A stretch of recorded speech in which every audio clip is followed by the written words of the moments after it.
Good day, mate.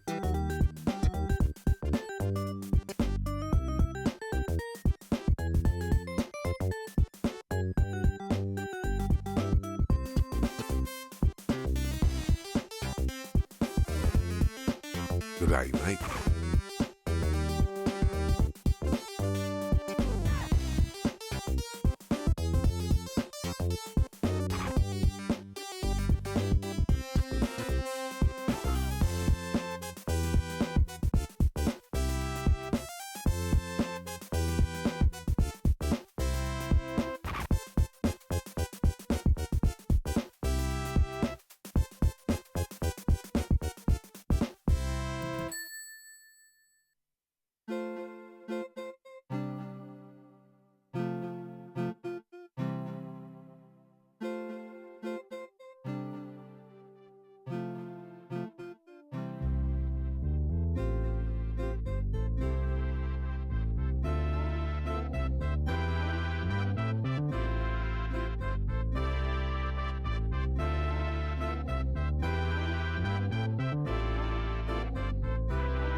Good day, mate.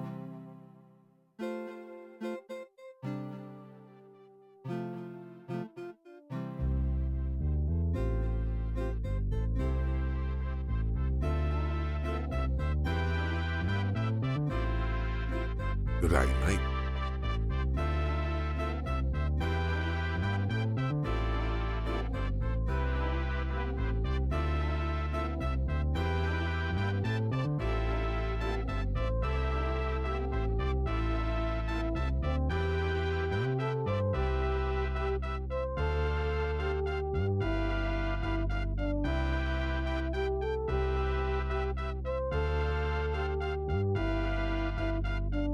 Good day, mate.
Hello, friends. Welcome in.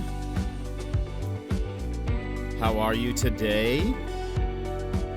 I hope you're having a fantastic, fantastic day.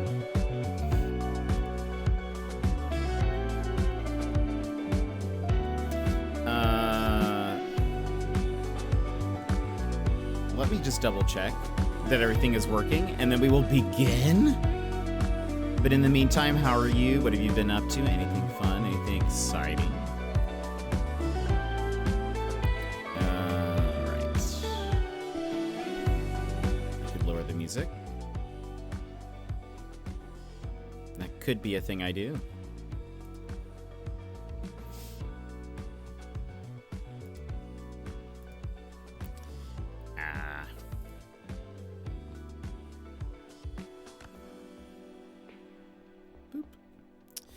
Alright. I think we are good to go. Hold on. I say that? Alright. We're good. Hello, everybody. Welcome in. How are you today? Boop, boop, boop, boop, boop. This thing's not letting me scroll again. Let me scroll. Let me scroll. There we go. Emmers, welcome in. You were first. How are you today? Yemit, hello. Welcome in. Gilmore, welcome in. How's it going? Runner, hello. Jonzo, hello. How are you all? Hope you've been having a fantastic day. Pretty typical day for me. Nothing very exciting to mention. I also have not really looked up much news or anything either. The one thing I will mention is yesterday, I mentioned that there's that piranha plant thing. Wait, is it here? No, that's Mirage. Oh, I have no idea where it went. I had already deleted it off of OBS. Surprise? Imagine. The piranha plant camera for the Switch 2. I was like, it's so weird. It's cheaper than like the standard black one that's coming with the Switch 2, or not coming with it, but it's also being made by the Switch, you know, by Nintendo or whatever company. I learned that the standard Nintendo one does like 1080p, I think. Or up to 720 or 1080p, etc. The Piranha Plant only does 480p. That's right. In the year 2025, a new web camera only doing 480p. So that's why it's cheaper. Which I don't know how much that's going to matter overall. Like, I could imagine that maybe on some games, like I wonder if a game like the Mario Party game where it like zooms in on your face, or like where you have to do like the full body camera stuff, like maybe you're going to look a lot less clear. It's probably fine for the little like Discord display of like the share screen. But I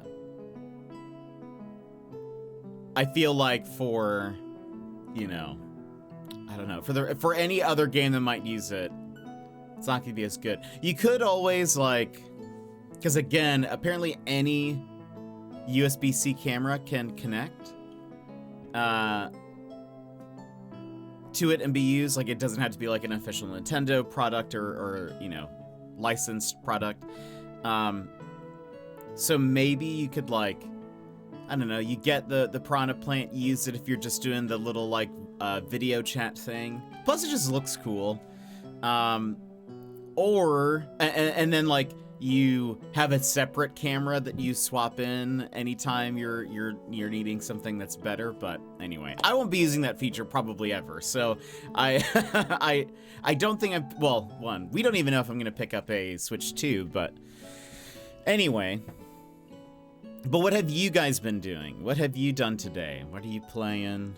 Etc. etc. I don't think I saw really anything else like noteworthy in terms of games. There's lots of news, if you can imagine. I will say I did hear that they delayed the pre-orders in Canada like last night. for the Switch 2. And supposedly that is not because they intend to raise the prices for Canada, but just because I guess there was some fear that Americans would try to pre-order Canadian Switches and like take from their pool of stuff. So anyway, supposedly the prices aren't going up in Canada, but they did delay the pre-order. Understandably, there are a lot of Canadians that are upset because they also delayed it like the night before, you know, they were to do that. Got out of bed today, ate a sandwich, looking over finances this afternoon. That sounds very adulting, at least in the afternoon. But what kind of sandwich did you eat? I've not eaten today. I'm sure that'll be fine. I do have some popcorn here right off to the side, so if I feel like I need some, perfect. But popcorn and coffee is sort of a weird mix, so I'll probably won't be till later. My brain is feeling better today, at least than yesterday, so I'm hoping I'll be able to do some puzzles. I'm hoping my brain works enough that, you know, the puzzling goes better today than it did yesterday. Yesterday was sort of an uphill battle. Anything else? Ooh. Ham lunch meat, regular cold cut sandwich. Nice. Very, very nice. That sounds nom-nom. That sounds very nom-nom. Trying to think if there's anything else to mention before we hop into the game. I don't think so.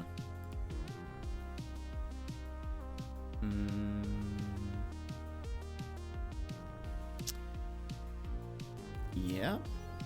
I don't think I'm scrolling through Reddit to see if there was anything game news-wise. And there's really nothing. Too much to bear. Welcome in. How are you today? How's your ankle?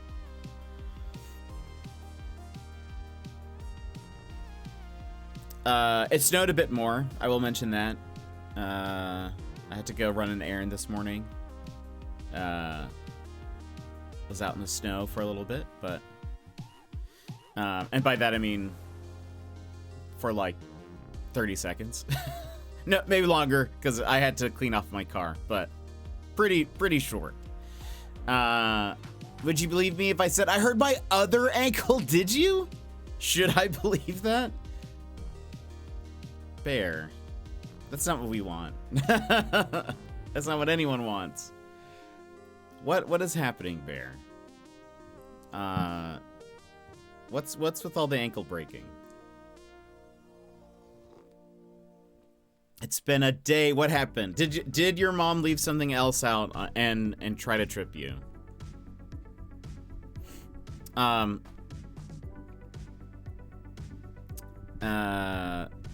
Also, apparently, we were talking about Blueprints yesterday. Apparently, Blueprints currently is the best reviewed game of 2025 thus far. I mean, it's still early days, but it was a small trash bag. Bear, no. We got to get you to look around while you're walking.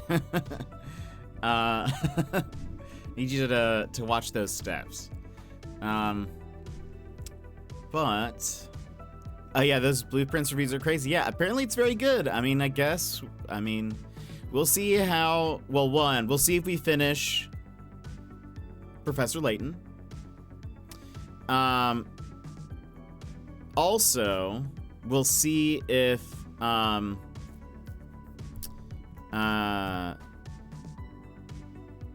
if I'm feeling puzzly after this. I might need a little bit of a puzzle break, so maybe we won't start Blueprints on launch, but maybe in a few days later or something like that, or next week.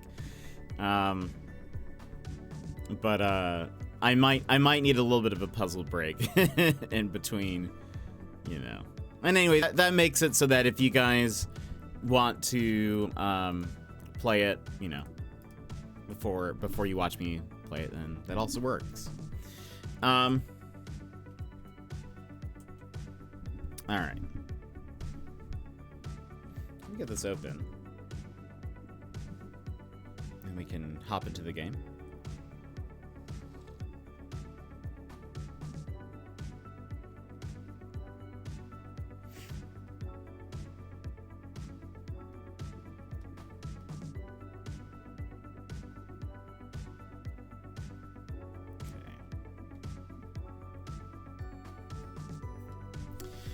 Well,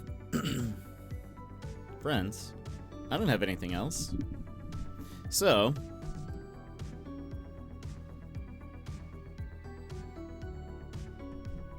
I feel like, computer, are you running okay? I sure hope so. All right, let's go ahead and move on over here. We're gonna just hop on in.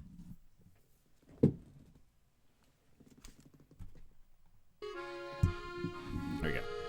All right.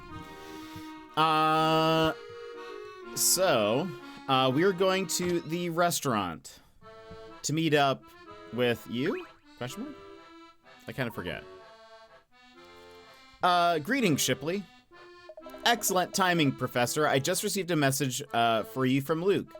He would like you to go to the observatory in the park north of here. See that you're not followed. This park is the one on the road that joins Flatstone Street with Midland Road, correct? That's the one. Luke will be there waiting for you. Why do we need to make sure we're not being followed? It sounds like someone out there may be monitoring our movements. Flora, are you paying attention to what's being said? This is very important. They hate Flora. Of course I'm listening. Billy, welcome in. How's it going? Moving around in a group of 3 will make us more conspicuous. I know you don't want to be left alone, but I think it would be best if you waited for us at the hotel. ... As soon as we're done talking with the other Luke, we'll come to get you. No, I'm coming with you. Now, Flora. Aw, come on, Professor. Let her come along. We'll do our best to be stealthy on our way to the park. I don't know about this. It'll be fine. Besides, it might be more dangerous to leave Flora all by herself. I suppose you might have a point. Where we're heading could lead us into some very dangerous situations. Are you sure you want to come along with us? Of course I do. I'm not scared.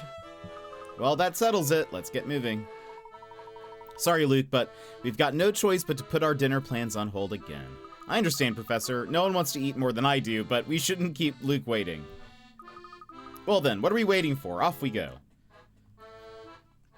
Go to the park observatory.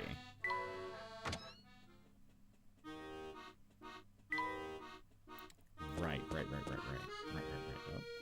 Chelmy? You there, with the shady expression. Look me in the eyes when I talk to you. I'm reading here. Why don't you buzz off?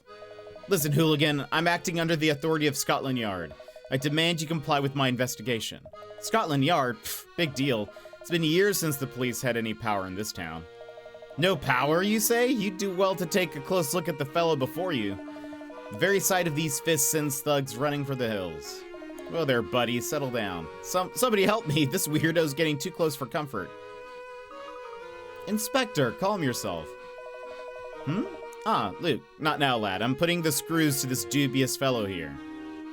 Inspector, please, I can vouch for this man. He's an ordinary citizen.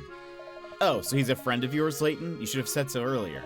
You're off the hook, newspaper boy, but listen well, because I'll say this only once. Thanks. I'm listening. The soul of Scotland Yard and what it stands for is immortal, even in a corrupt pit of depravity like this. Now, if you'll excuse me, I've got an investigation to attend to. Good day, Layton. Phew. Thanks for saving me from that loon. What was all that gibberish about Scotland Yard? Oh, the inspector doesn't mean any harm. He just tends to get a little worked up.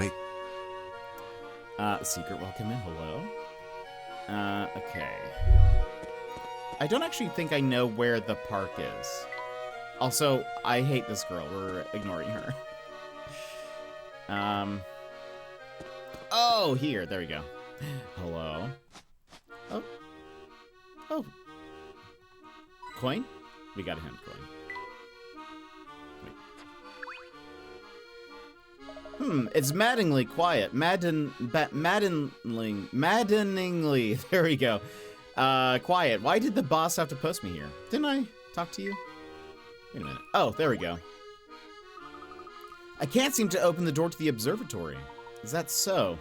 It appears that a puzzle is locking this door. Classic. Huh, I guess you're right. Worry not, Luke. I'll solve this puzzle and have us through the door before you know it. Gravity maze. Move the red and blue blocks to their respective spaces.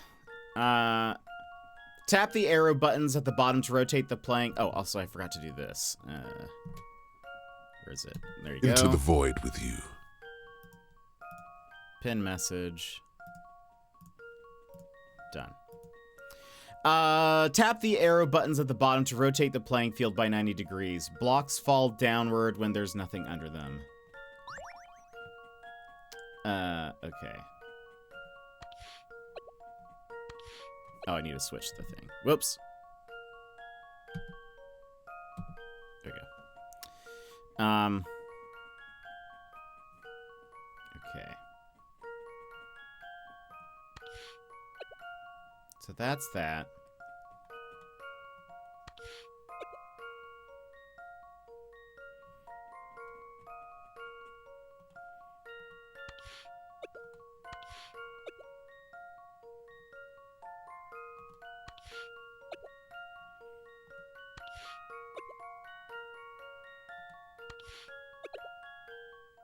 Let's see if I've got this right. Easy? How many does it say you Well, can do it that's in? settled. In 5 moves. Interesting. Well, he did 9. That's fine. I accept that. I feel good about that. That did it, Luke. The lock is disabled. And the door is open. Did I switch the scenes? I did. Hello, Luke. Other Luke. Thank you for meeting me here. I know it's a bit out of the way. I wanted to make sure you weren't followed, and this place afforded me the best view to do that. Have you made any progress in your investigation? We've encountered some unexpected turns, but on the whole, it's going well.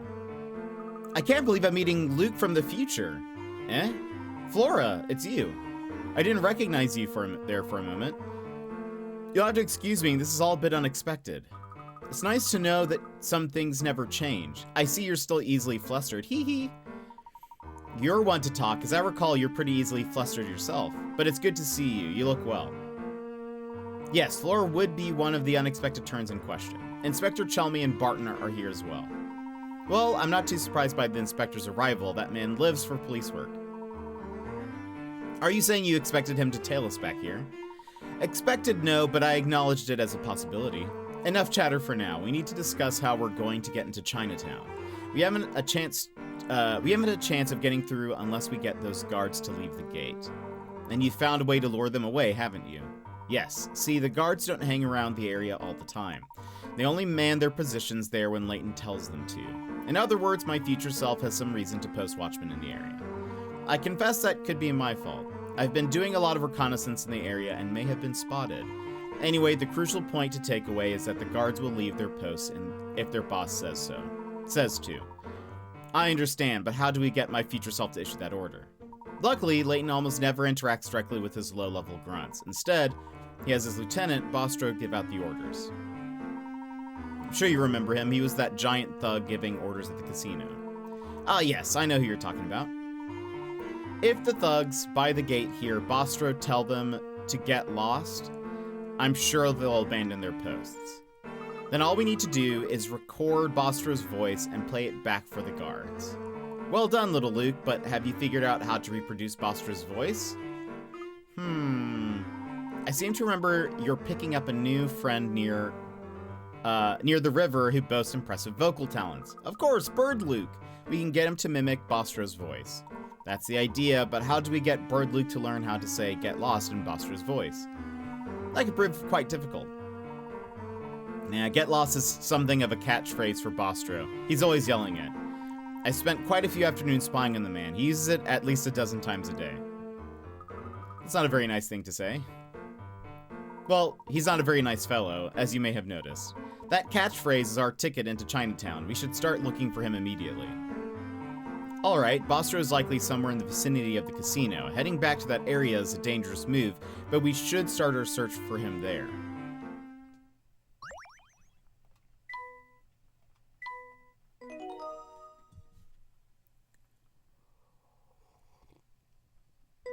Chapter 7. We're only at Chapter 7? Goodness. It's fine. I think, didn't I say there's like... Hold on.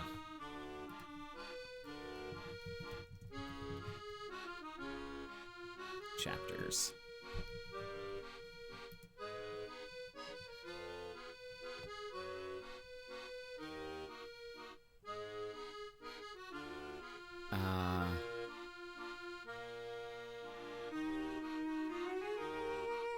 There are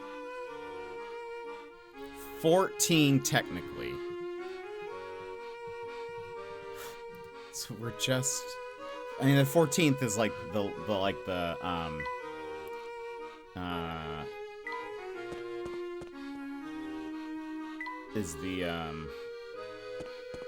like epilogue.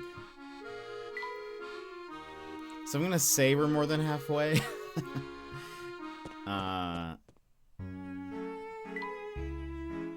Okay. Wait, no. How do we... Wait, is the casino here?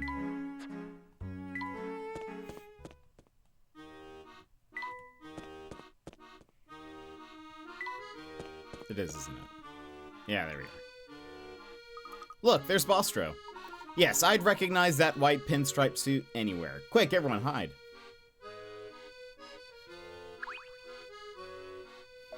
You're supposed to be on guard duty, you clown.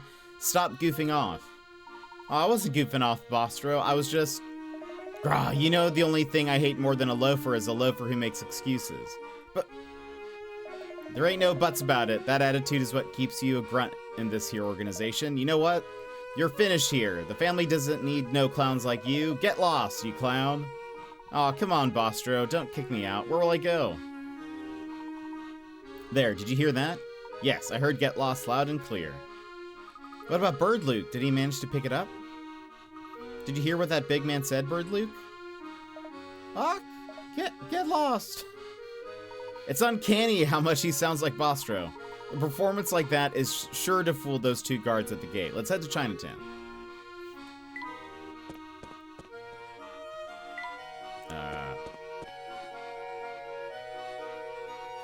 You know this statue here, Luke?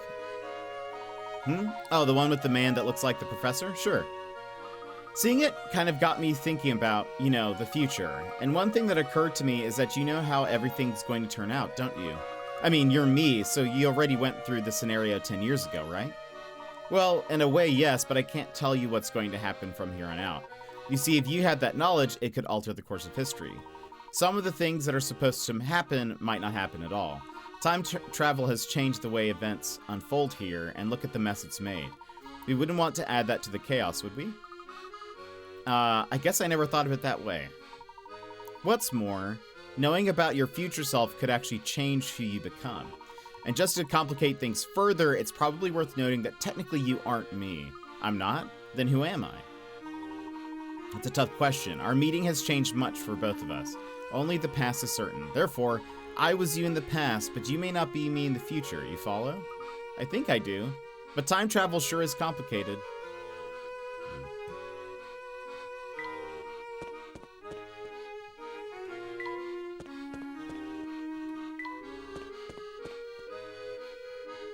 The Chinatown.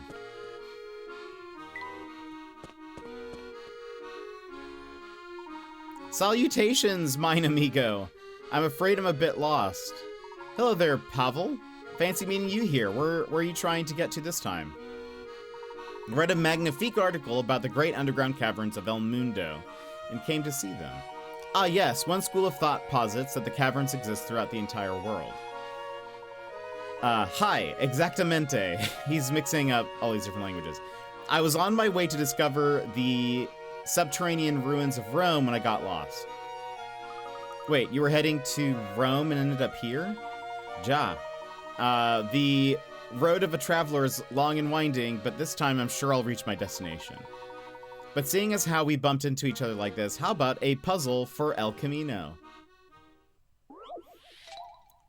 Lunar leapfrogs. 6 frogs are sitting atop logs in a bog. Leap them around so that each frog's colors matches the ribbon tied to its post. Here are 3 rules you'll need to follow. You can hop to any empty adjacent log. If there's an empty log 1 frog over, you can leap over 1 frog to get there. You can't leap over 2 frogs at a time. Okay.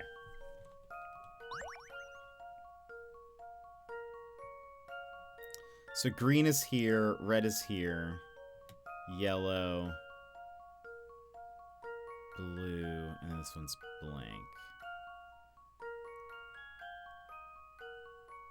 Okay.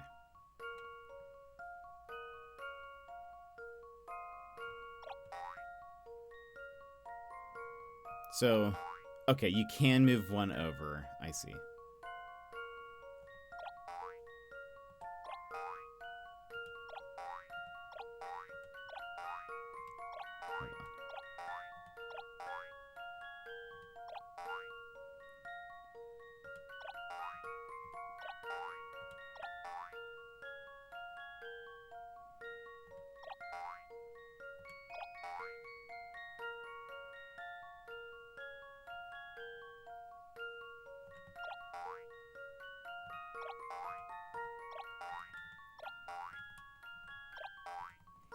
Okay, we at least have that side done.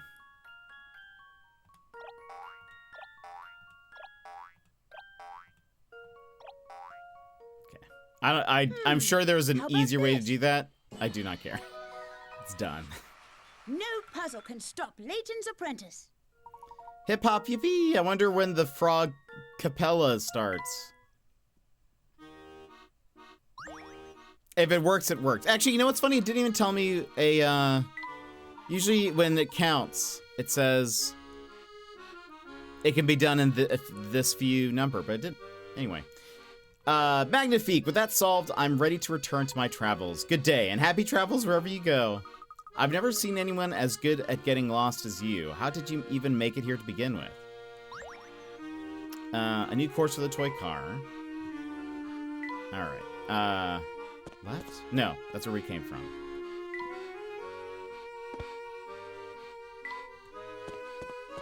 I just barely saw the bridge as I had already clicked it. Also, let me save. Okay. Alright, Luke, this is our chance. Oh, I'm so nervous. Just relax. We'll stay back here out of sight and let Bird Luke work his magic. I'm here and ready to see Jet cut up some boards. Oh no. I'm not. Oh, this pose is such a drag. I can't wait to punch out and grab a hot meal. Sounds good. What I wouldn't give for a piping hot meat pie with some mushroom gravy right now. But we better not let Bostro hear us talking about food on the job or he'll tan our hides. Seems like all that brute does is watch us to see if we mess up. Talk about a terrible boss. Alright, do your thing, Bird Luke. Oh, I did. Yes, thank you. Do my thing. Do my thing. Psst, Bird Luke, you're on. Get lost, you clown. Did you just hear Bostro? Yeah, he told me to get lost. Was he talking to you? Maybe he meant both of us. I think you're right. Aye, Bostro, you don't gotta tell us twice. We'll get lost immediately. Way to go, Bird Luke. Excellent. I think we can finally get into Chinatown now. And it's all thanks to our pal, Bird Luke. Get lost. You can stop saying that now, Bird Luke. What's this device that's stuck to the door? Oh no, that's a puzzle counter. Oh no? Why oh no? These things measure how many puzzles you've solved. How would it... This seems very specific.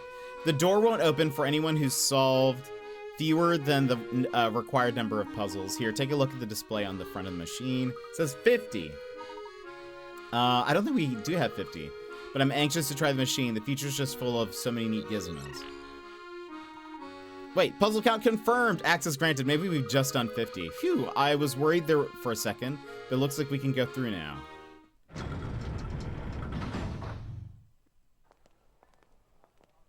He does have a huge head. Cutscene?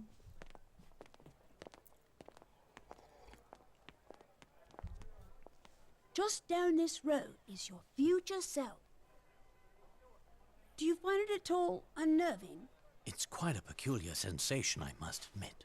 Yes, quite. I still can't believe there's another Professor Layton running around. I assure you, the man is real. You'll see soon enough. Ask the locals about Chinatown. Good day, whippersnappers. Tell me, have you ever stopped to admire this marvelous gate? This magnificent structure was constructed to welcome a lucky spirit into the vicinity. It is a breathtaking piece of art, isn't it? Tell me, sir, are you familiar with this part of town?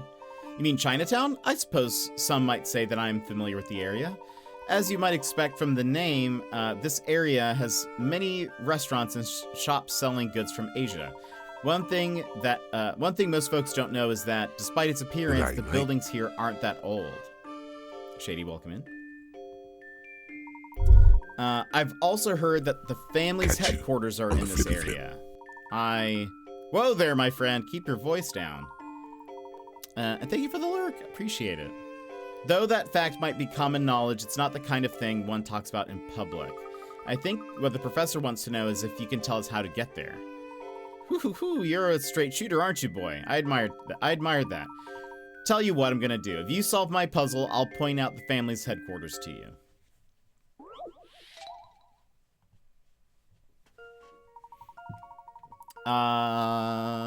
Switch.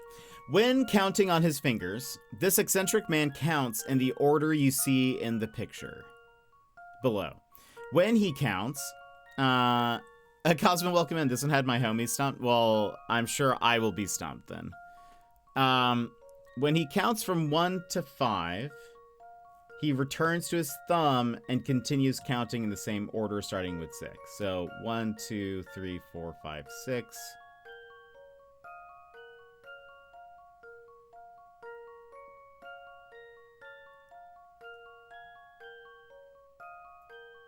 I guess he would jump here to 7. Anyway, if he continues counting this way, which finger would he land on when he gets to 763?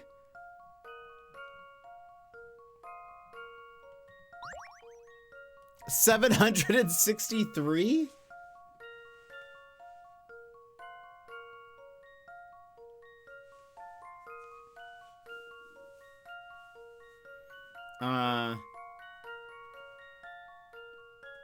Okay, I guess hold on.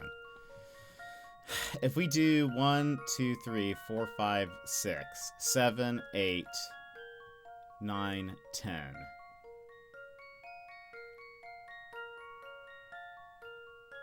Let me just double check. 11, 12, 13, 14, 15, 16, 17, 18, 19, 20. Okay. So,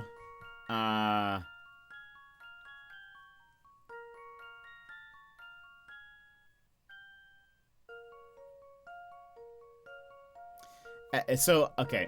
I think then at 760 he's here. So 761. Catch you 760. Is it this? I'm just gonna say this. And thank you for the lurk. I've got a good feeling about this one. Just as I suspected. High five! That's right, he'll land on his pinky. No matter how high you count, the finger that corresponds to the ones column never changes, okay? All numbers ending in 3 or 8 end on the pinky. Okay.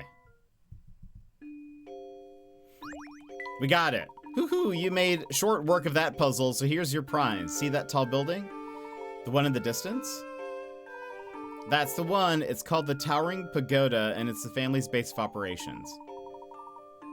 The person in charge of the place is said to be more monster than man, and he wears a hat like yours. But enough of that unpleasant topic. Have an enjoyable stay in Chinatown. Good day. Good day to you. Okay, so by the way, we had just gotten over the amount we needed. We had 52 when we went through the gate.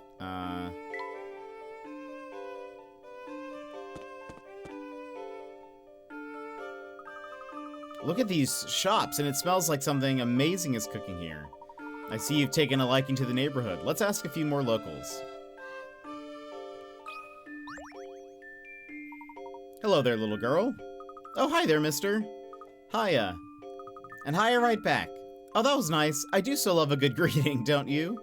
Well, you'll always get a proper greeting from us because that's what gentlemen do. Yep, the whole world would be nicer if more people said hello like you two. People in this town are so, what's the word? Uncouth? That's what my mom always calls people here.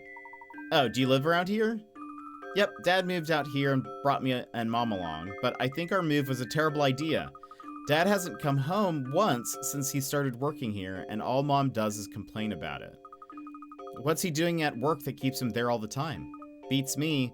All I know is that when I grow up, there's no way I'll become or marry a mechanical engineer.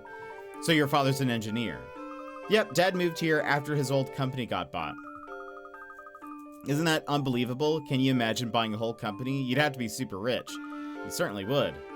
You know, there's a great puzzle about a rich man my dad told me once. So he's also kind of, you know, interesting that there's like scientists and engineers lurking about. Anyway, faces on vases. Oh, I've been on the wrong screen yet again. At an antique store, a wealthy gentleman is looking at 3 flower vases, each with a different portrait painted on it. Well, would you look at that? This one looks just like me. I'll take it. Which vase did the man choose?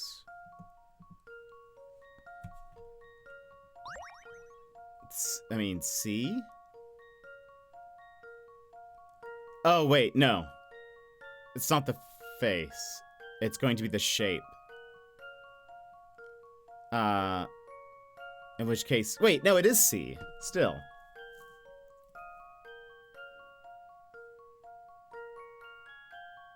Yeah, it's C, no? This one's as good as solved. No? What? I guess it's back to Compare the each drawing board. appearance and you can... But I did. Like, he's the shape of the vase. Like, not even just his face. Right? Oh, they're looking for the silhouette? They're looking for the silhouette. I was thinking, like, shape-wise. So, okay, it's A. This one's as good as solved. There you go. I knew it! Correct. You picked face A. Yeah, I thought I had the right idea, but I was just wrong. Hey, you got the answer. Nice going. Thank you. As an aspiring gentleman, I do my best to solve any puzzle that comes my way. Alright.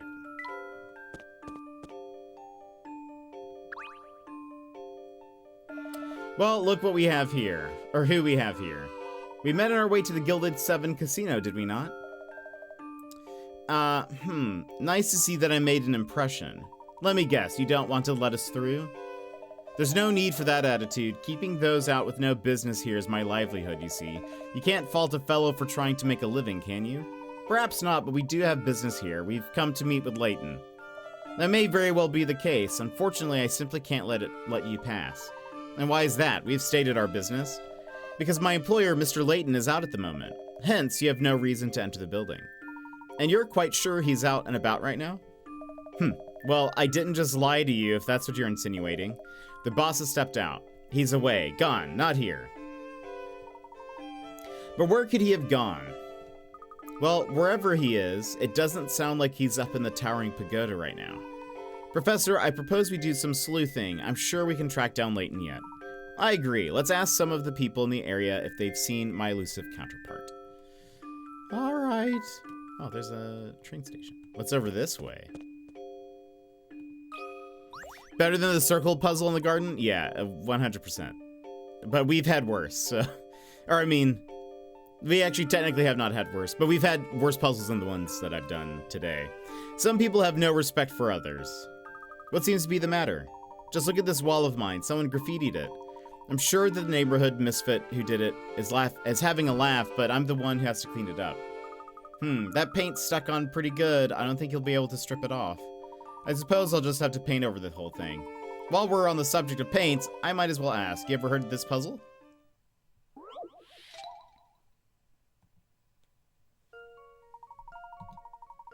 This old brick wall has been painted in a strange aesthetic. There are 5 unique shapes on a white background. Artsy. Which color paint was used the most?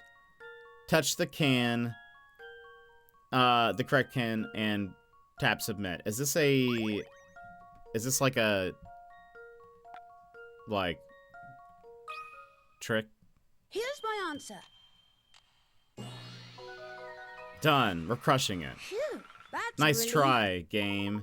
Exactly. Without a doubt, the white paint used as the background covers the most area. Smart thinking. And you know what? Your smart thinking has given me a brilliant idea of my own. Okay, let's hear it. If I just paint this wall white again, I'm practically begging someone to cover it in graffiti. So maybe I should get someone to come by and paint a fancy mural on there for me. I mean, a white wall is one thing, but you'd have to be a real worm to graffiti a nice mural. Say, that idea is not half bad. I mean, that happens literally all the time, but, sure. Okay.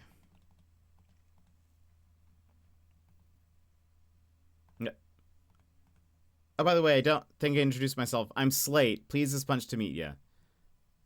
Oh, okay. Weird that you introduced yourself after we left.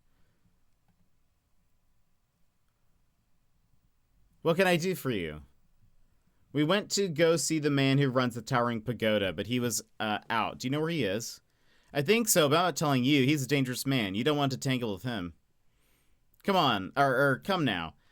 Surely there's no harm in letting us know where he might be. You're wrong there, but I guess I can tell you what I've heard. It's just a rumor, though. Sure you want to know this? I'm telling you, this fellow's bad news. Real bad. We can handle it. What have you heard? People say he disguises himself and then walks around town. We could be only feet from him right now and not know it. Freaky, right? Look, I'm getting creeped out, so let's end this little chatter, okay? Later. What if Luke, old Luke is actually, or, you know. What if he's, actually Layton? Though this does look like a disguise, though.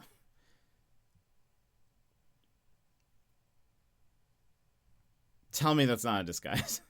Take a look at all the toys here. Big on toys, are you? I used to be, but now that I'm older, I don't have much time for toys anymore. Ho-ho, but you can't forget that toy car of yours, my boy. I suppose you got me there, Professor. That car's too fun to put down. A toy car, you say? Let me see it. Yes, this is one of my creations. Really? Wow, that's so cool. Thank you kindly. Well, since you're such a fan, I have a special offer for you. If you can best this puzzle of mine, I'll give you a special track for your car. A special track just for solving a puzzle? Gosh, this is my lucky day.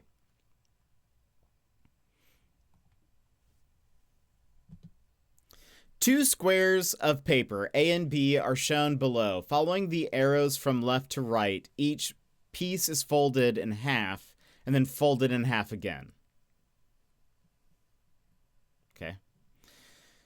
The red dotted lines on the far right image of paper A show where a cut will be made. Your job is to cut paper B so that when you unfold it, the cutout shape in the middle matches the shape in the middle of paper A when it's unfolded. Draw the cut you need to make it onto the rightmost image of paper B. Hold on.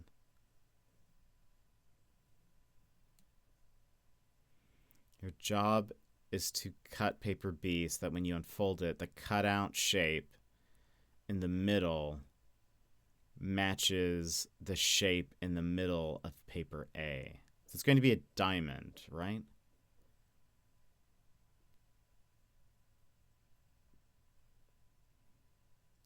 So the problem is that it's folded in a different way.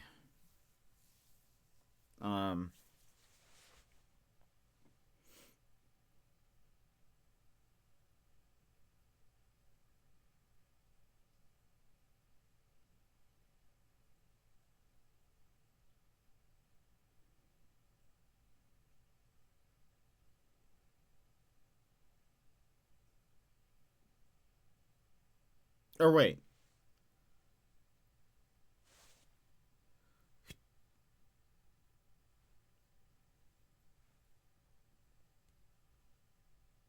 No.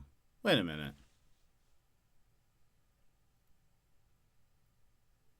Oh, wait. How does that work? I see. I see what's happening. Okay. Yeah. I see where it's cutting. Yeah, so it is a like diamond-like shape. Or I guess would it be a diamond? Would it be a square? When you unfolded it?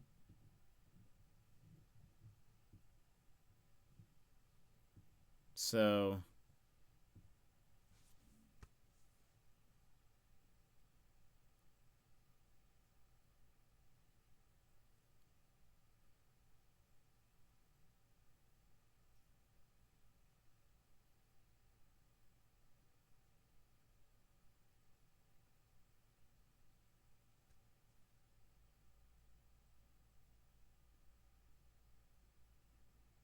I feel like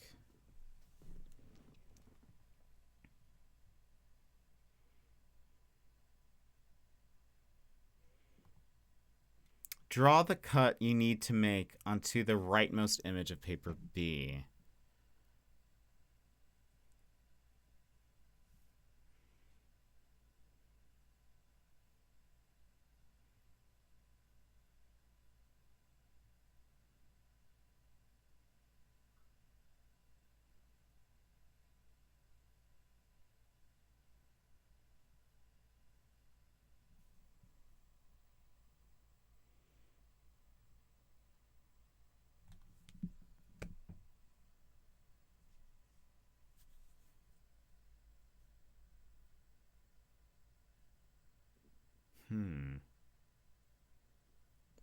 So okay.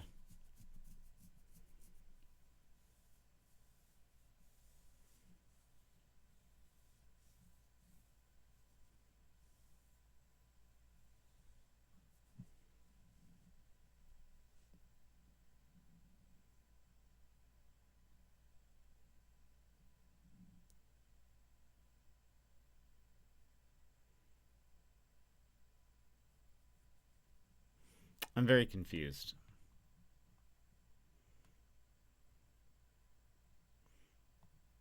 How many shapes can we have? Because it's not going to be that. It's too big of a tap. Welcome in. How are you? That's too large. Also, I think that's incorrect. I don't know. Let's just see. I have nothing to lose. How is this puzzling better than yesterday? But that the bar was set very low. The bar was set very low yesterday. How are you today? I'm just gonna use a hint coin because I don't care about this anymore. Imagine what paper A will look like after it's... Yeah, no, duh. When unfolded, paper A will have a square cut out of its center that is rotated for... Yes, so a diamond, like I said. I'm trying to match the size... the shape, be careful. Yeah. So... You only need to draw one line.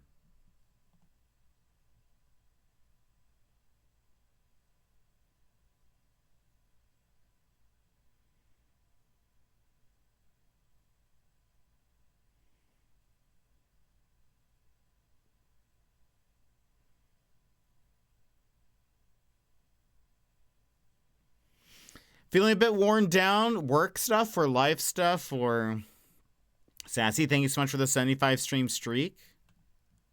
If you cut paper B in a diagonal line from the left edge to the bottom edge, you'll cut out the same shape as the one in paper A.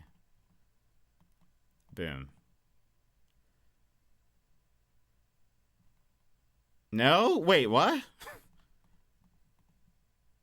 What? Is that not what? If you cut paper B in a diagonal line from the left edge to the bottom edge, you'll cut out the same shape as the one in paper A. You'll need to make sure your cut is the right length, however. Huh?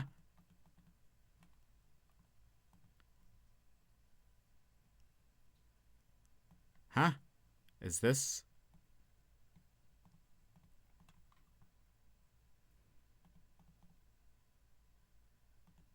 Easy. Just kidding. I just don't care anymore, I don't think. You made the cut. As shown in the image above, both pieces of paper will have the same shape cut out of the middle when unfolded. Why not get a few pieces of paper and try... No, thank you. Wait. Oh, the game audio is missing. Oh, goodness. It is. Well, thank you. Thank you, Sassy. Only an hour before people said anything. It's fine. Paper cuts. Let's see. Now that you're using the old noggin, as promised. Here's that track. The name's Checker. Come by and browse anytime. Okay. Let's see. Oops. There we go.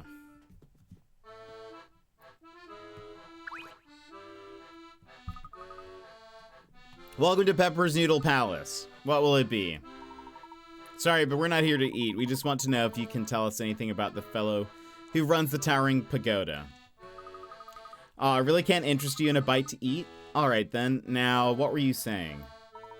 We'd like to meet the man who runs the towering pagoda, but he seems to be out at the moment. Has he been by your restaurant? I don't think so. I mean, I don't even know what he looks like. But his lackeys come by here almost every day to slack off. They're horrible tippers, by the way. Now that I think about it, there's a good chance the man you're looking for never comes here. I mean, would you loaf on the job in a place where the boss could bust in on you any minute? Or at any moment? You make a good point. That's very astute of you. Flattery is nice, but if you really want to say thanks, order some food next time you come in, okay? The boss? Look, I'm here because I don't want to think about the boss, you follow? Besides, you're never going to find him at a hole in the wall like this. He likes more upscale joints. Okay.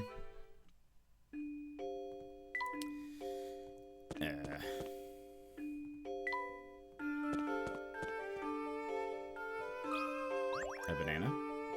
Look at that, there's another banana peel lying on the ground. This is the first one we've seen, I think. Someone around here has a taste for bananas and an aversion to cleaning. Not to worry, Professor, I'll clean it up. Not so fast, Luke. What is it, Professor? I've just thought of another banana puzzle. Have we had a previous banana puzzle? We did. I totally forgot about that. Right, okay. Make your way from the start to the goal, but be wary of banana peels. Whenever you step on one, you'll slide without stopping until you hit a wall. Yeah. Okay. Let me think about this.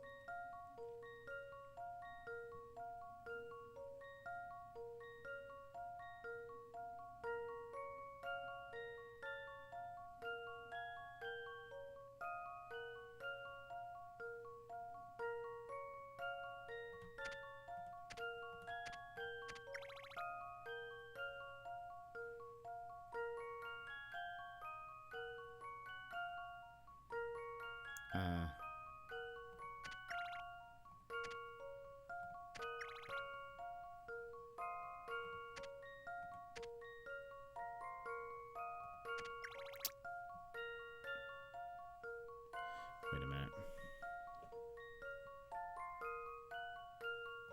Right.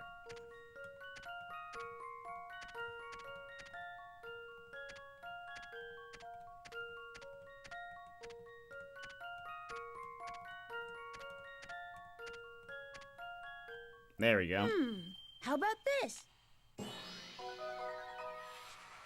Phew, that's a relief. Slick, sweet and delicious. Most people are used to eating the common and most popular Cavendish bananas raw right after peeling them. However, in the tropics, where most of the world's bananas are produced, there are many less sweet varieties that are often used in cooking. Whoever left this peel here could stand to learn a few manners. I'm glad we found it before someone took a spill on it. Alright. Make way, make way. Coming through, I'm in a hurry here. I've got to get back. Goodness, that little man startled me. Who would have thought such short legs could move so quickly? Did you see how he raced out of the shop? I sure did. He was sprinting in wet pants and shoes, too. He was carrying 2 armfuls of books to boot. He must be a big customer here. Maybe the woman behind the counter knows something about him. May I help you find something? Actually, I was hoping you could tell us about the man who dashed out of your store just now. Oh, that'd be Dr. Avogadro. He's always in a hurry. His pants and shoes were soaked. It was very strange. I guess I've gotten used to it. He always looks that way. He sneaks away from work to browse through our new books. You know how absent-minded geniuses can be. I bet he doesn't notice puddles in the road. Maybe he likes to go fishing on his breaks? Who knows? He always bursts in, buys a few books, and then dashes out without so much as a word. Okay. Oh, hello. What is it? What do you want? Can't you see I'm in a hurry here? Oh, I think you've upset him. You can't just go running up to people you don't know and expect them to chat with you. I can't help it, Flora. How else are we supposed to find leads for our investigation? Well, some people really don't like talking to strangers. Hey, if you two are just gonna stand there squabbling, will you at least get out of the way? I've got places to be, and I don't appreciate your stopping me. Oh, but you don't really want to run around like that, do you? Like what? With your pants and shoes all wet and squishy, it seems awful. Awfully uncomfortable.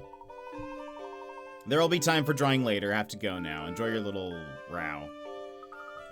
Darn, there he goes. He might have stayed if you hadn't upset him from the get-go. You can hardly blame that on me.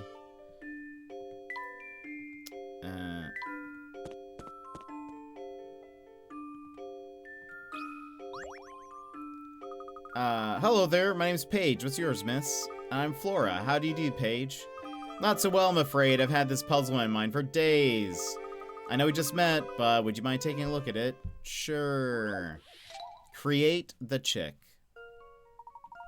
Ah, it's one of those. To complete the chick, fit the 5 blocks that form Professor Layton's top hat into the outline below. Without overlapping the pieces, you can flip and rotate the blocks. Remind me what we have. Okay.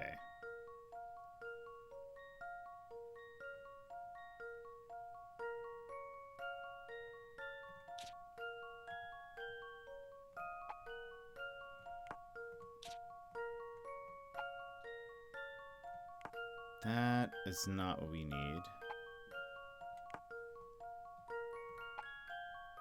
That does fit.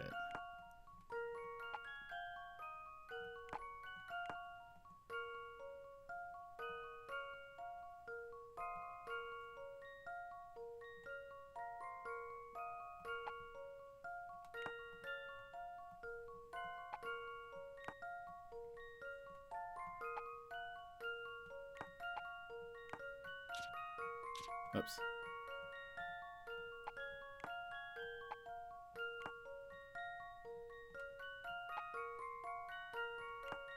Done. Took way less time than the top hat one. Did you see that? Well done. This baby bird's still too young to fly. Gosh, you must have some sort of super brain to solve a puzzle like that so easily. Well, I try. After all, smarts are something no true lady can be without. Okay. You. Hello there. Ah, good day, miss. Name's Hazel. It's lovely to meet you. Hi, Hazel. Oh no, it's you. Good to see you again. You were just using that cute girl as a decoy to lure me out of hiding. I knew it. I knew something was funny when she started chatting me up out of the blue. Why, oh why did I stop to talk to her? Now you've got me right where you want me. I gotta get out of here. Whatever did I do to get on that fellow's bad side? Beats me, Professor. Is that fellow a friend of yours, Luke? That'd be nice, but I can't even get him to stop cowering in fear for 5 seconds. Is this a person? Looks like a person.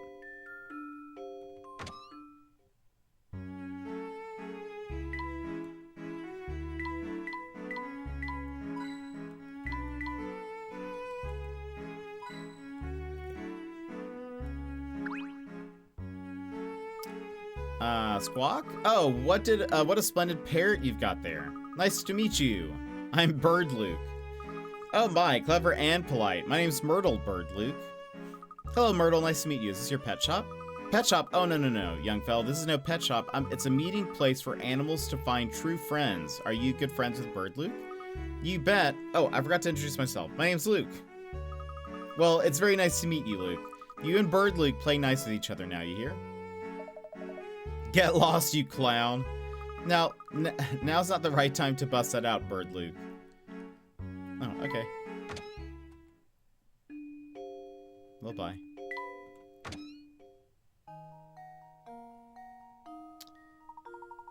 Tell me, Luke, does anything about this room strike you as familiar?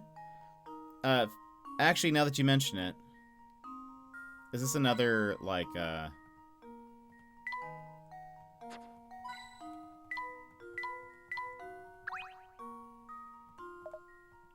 that's an awfully big sigh for such a small bee. What's got you down?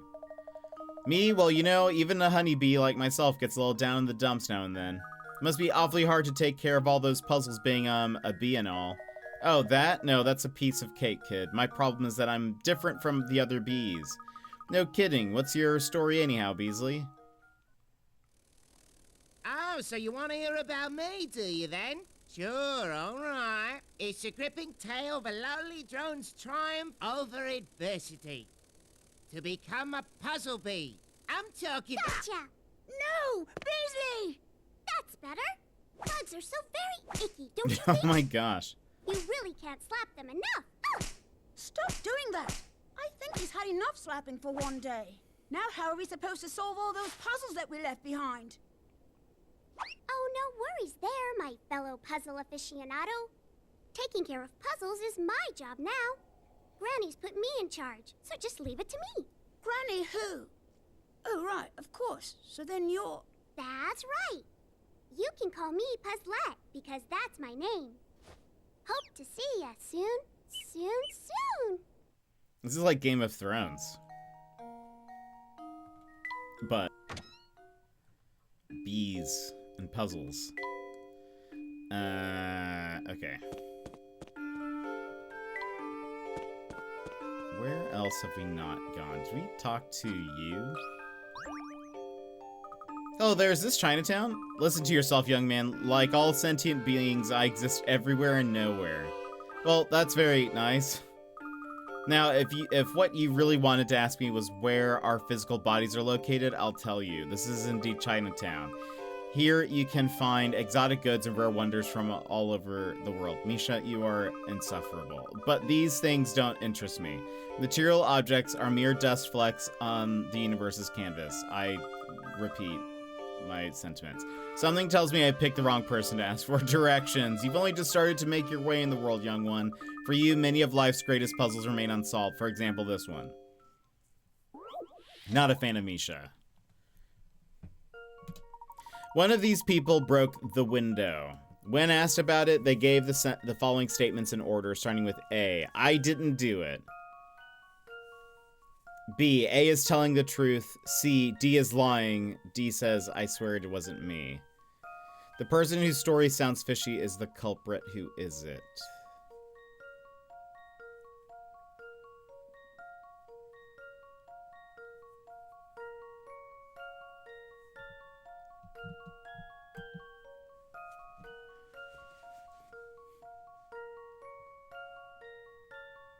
A says I didn't do it.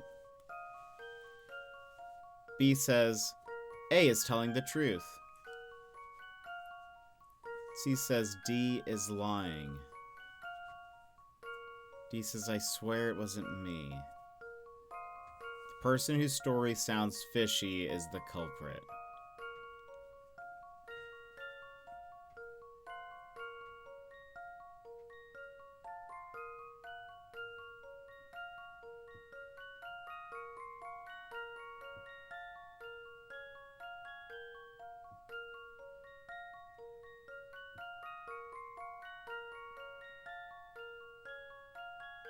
Oh, C.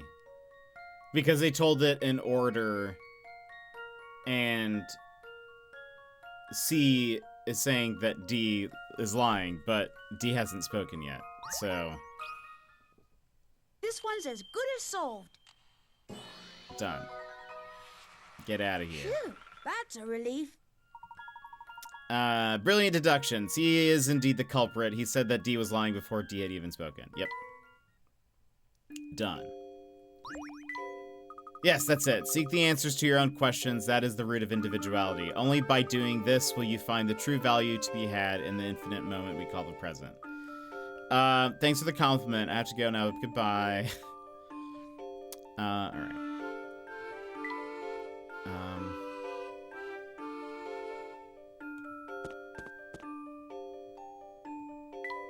Who's there? Don't run off. There's still... Okay. I just didn't know if we had missed something.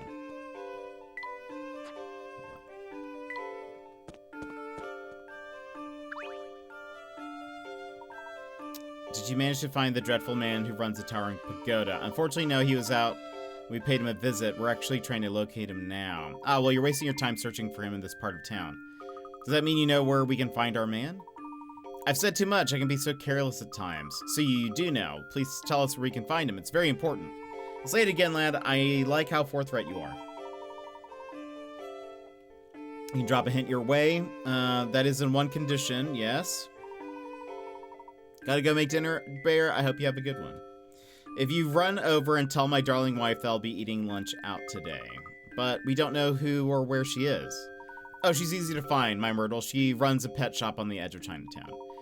Shouldn't take you too long to find. Very well. Well, wasn't it not a pet shop?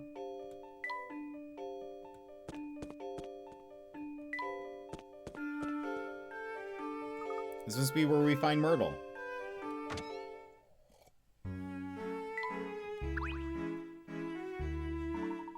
We have a message for you, Myrtle. Let me guess, it's from that no-good husband of mine. That sluggard just strolls about town all day while I work my fingers to the bone. Professor, what's a sluggard? I'll explain later when we don't have an angry lady in front of us. Now, where were we? Right, your husband, Rudolph, wanted to let you know he's eating lunch out today. No doubt he's at Pepper's. That's infuriating. I'm the one who works it. I still manage to prepare lunch for us every day, and he has the nerve to let it go to waste? Now, please settle down. Furthermore, we don't have enough disposable income to be eating out all the time. I don't care how much he likes those soups, his behavior is simply shameful. Well, since we've delivered the message, we best be off now. I spend valuable time picking out and preparing nutritious, delicious recipes, and this is my thanks. I'm a working woman, you know? Where did everyone go? Well, that was just sad. Phew, that was intense. It just goes to show you that when someone prepares you food, you can't just run off on them. Say, where's the professor? Here I am. You three surprised me. I had no idea you could run that fast. My apologies, Professor. It was getting a bit uncomfortable in there. Professor, don't you agree that it's very rude to stand someone up when they've made food for you? Oh, yes, absolutely. A gentleman should always express gratitude for the hospitality of others. Now that that's over with, Rudolph needs to hold up his end of the bargain. Weird. Let's pay him another visit. I have suspicions on Layton.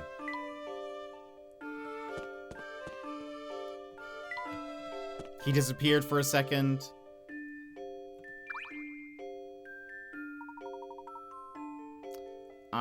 I don't know. Who? Did you deliver the message to my, honey? We did, but I have to tell you that she was absolutely seething by the time we left. Why ever for? She seemed rather upset at the thought you might be visiting Pepper's restaurant. Dear me, I fear there may be a misunderstanding brewing here. Do go on. My wife is a gem. I treat her like a queen. And what queen do you know prepares lunch? She works so hard that I don't want to add to her burden. Plus, who doesn't love a good noodle soup? Anyhow, excuse me, I'm boring you now. Let me give you that bit of information I promised you. This is just a rumor, but I've heard that the fellow you're after is quite fond of old Father Thames. Some say he likes going for long walks to admire the river whenever he has a spare moment. Interesting, so there's a chance we might find our man down by the River Thames. Like I said, it's a rumor, nothing more, but go and see. Maybe it'll pan out. We'll do just that. Thank you for the advice. Just a moment now. You younger folks are always in a hurry, aren't you? Here, take this.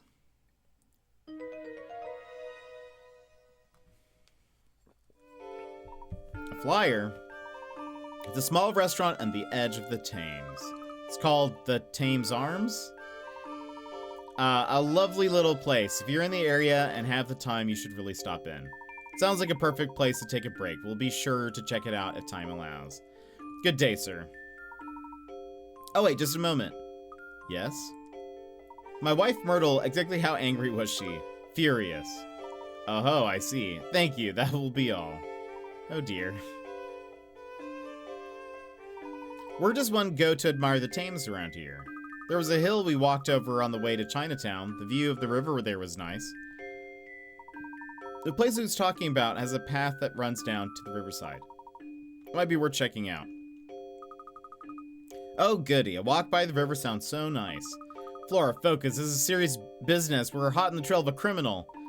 Oh, Luke, learn to loosen up. Or loosen up a bit or something. We're making progress on the case, and Flora's just finding her own way to enjoy it. I suppose that's true. Then what are we waiting for? Yes, let's head to the hill. Still suspicious of Layton. I think he got swapped. Chapter 8.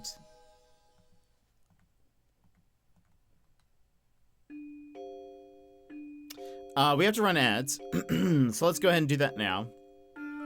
So friends, if you need to stand up, stretch, etc., now is a perfect time to go do so. Yeah, we will be our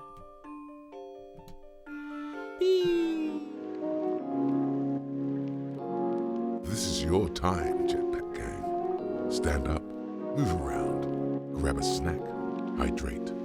The stream will resume in just a few minutes.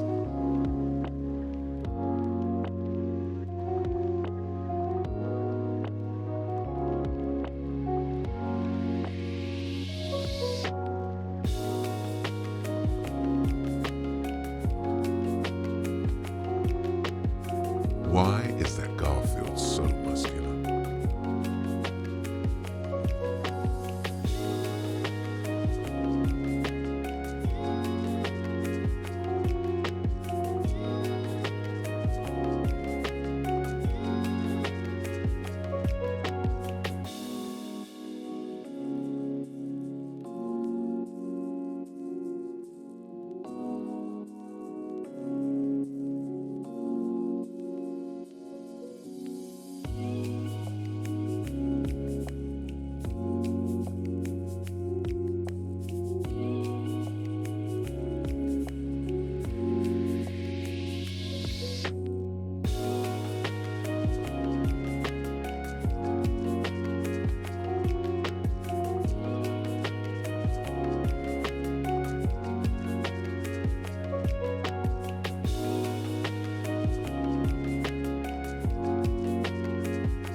Your mic is muted.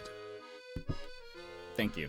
We're tracking down the boss of the family. We got a hot tip that he's down by the Thames. Whoa now, pipe down. Keep sniffing around for trouble like that, and something's bound to start stinking. Take it from me. You certainly appear to be an authority on the subject. Don't you know it? And I know enough to tell that you guys aren't gonna heed my warning. If you're dead set on going to the riverside, excuse me, at least check out the restaurant there. The grub there is phenomenal, and you might as well look for some for trouble on a full stomach. All right.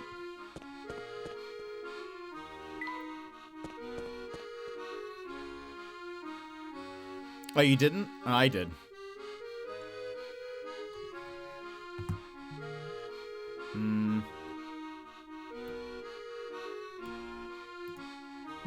I don't know. I'll have to look into that.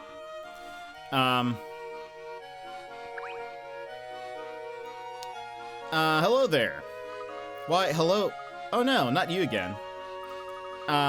He's not who you think he is. This is all a big misunderstanding. Oh, and just who is he? If you're thinking he's the head of the family, he's not. Honest, he's not. I mean, just look at those eyes. You can see for yourself they aren't in the eyes of a criminal. To be frank, they're so small and beady that it's hard to tell, but I suppose they do seem rather trustworthy, now that I've stared at them for a bit. You know, now that I'm looking at a bit more closely, your eyes are pretty beady too, mister. Yes, well, that's enough on that subject. Tell me, sir, what are you doing out here? I was supposed to meet a friend here, but he's really late.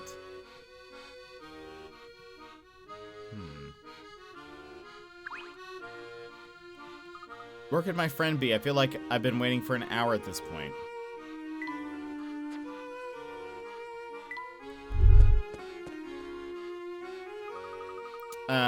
Brad, welcome in. How's it going? Almost there. Oh, the view of the Thames is nice here. Where do you suppose the future professor is? I'm so excited to meet him. Flora, you're awfully cheery about all of this. Well, aren't you excited to meet him too? I want to find him, but I can't say I'm looking forward to meeting a criminal. Those stairs over there should take us down to the riverside area. Let's not waste any time then. Down we go. I don't trust Layton. I think he's been swapped with the bad Layton. Wow, the river looks like it goes on forever. It's so pretty. Careful now. Oh. That rabbit looks awfully, agitated.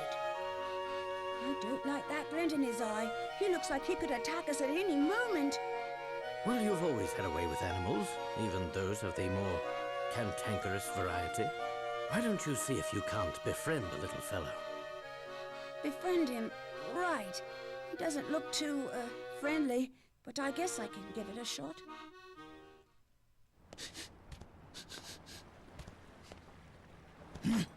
What do you want? Hello. I hope you're enjoying this lovely day. Would you mind if we pass through here? Yeah, you humans are so full of yourself. Always acting like you own a place. But this here's my turf. Take one more step and I'll rearrange your kneecaps. Goodness. Sorry, Mr. Rabbit. I didn't mean to... Mr. Rabbit? Ah, please. What storybook you get that from? The name's Subject Free, okay? And don't get any stupid ideas about us being friends just because you know my name now. Of course not, Mr. Subject 3. I didn't mean to impose, but we really do need to pass through here. Those puny ears of yours don't hear too well, do they, boy? I thought I made it clear that this is my turf. But we just... Ah, shut your trap. Look, I'm not an unreasonable rabbit, but nothing's free, you know. If you want through that much, you're gonna have to solve this puzzle. Classic. Rabbit hops. This peculiar rabbit has a unique method of getting around. He travels 70 centimeters with each hop, but when he lands, he immediately hops 30 centimeters toward the direction his tail is pointing. On a straight line, what is the minimum number of hops it will take this rabbit to reach a spot 10 meters away.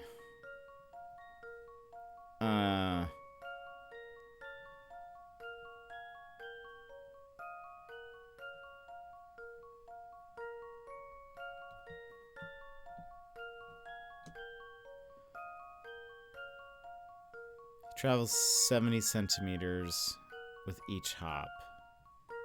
But when he lands, he immediately hops 30 centimeters toward the direction his tail is pointing.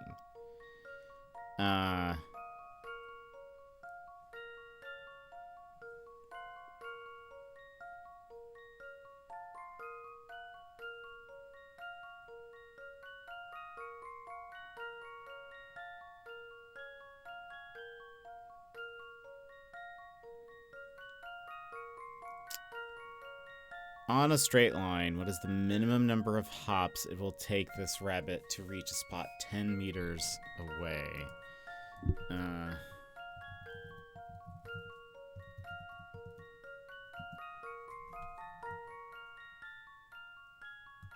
Okay. Is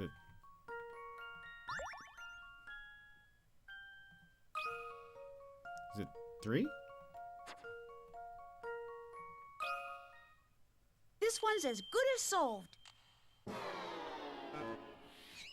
No? I don't know what to say. Because isn't it... Wait, in 10 meters? 10 meters. That's my bad.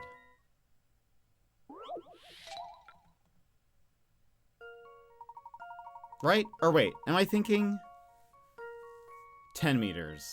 So, I meant 30 then. Come on. That is not right. How about this? No? Wait. Let me think this through again. Because he basically moves 40, right? He moves 40 a hop, essentially. Wait, to reach a spot. I mean, unless...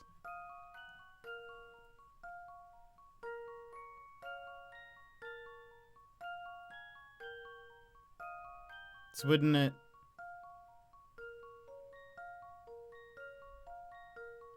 He travels 70 centimeters with each hop. But he immediately hops backwards 30.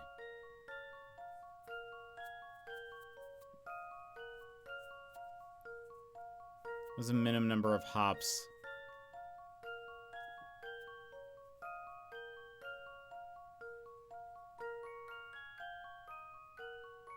And it's 100 centimeters in a meter. Right? So... Wait. Is that right?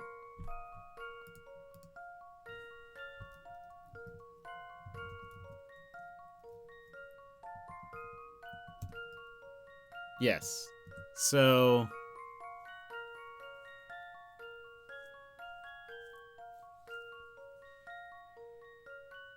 So it takes him 3 hops to get past 1 meter.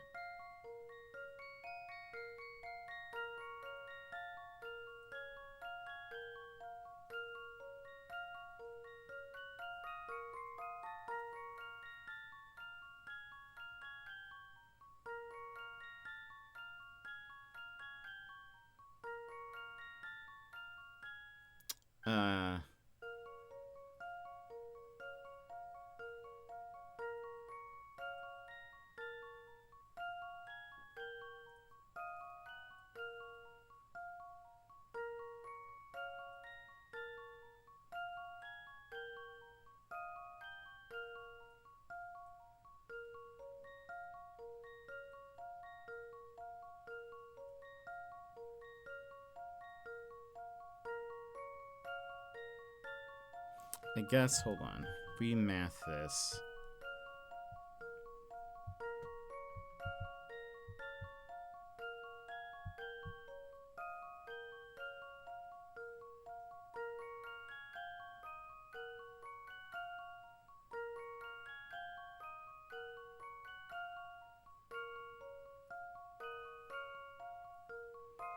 Wait a minute.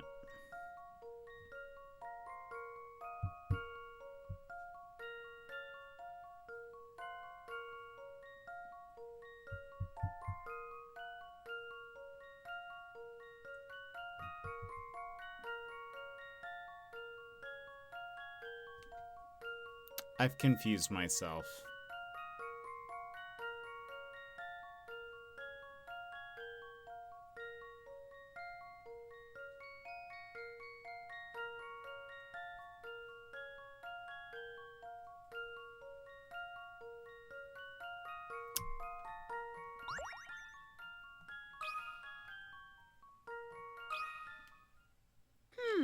How about this?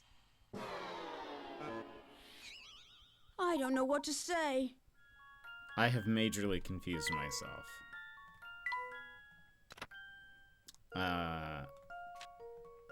I do not care. If during his first hop, the rabbit does a 180-degree turn in mid-air, his tail will point towards the target spot when he lands, meaning his next hop will take him even closer to the target.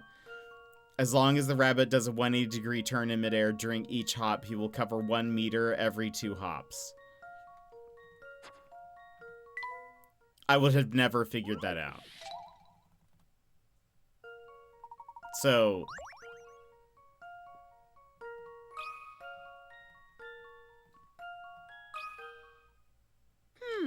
How about this? Wait. No? What? Let me think this through again. It's 1 meter every 2 hops. Oh. It's a 20? What's happening?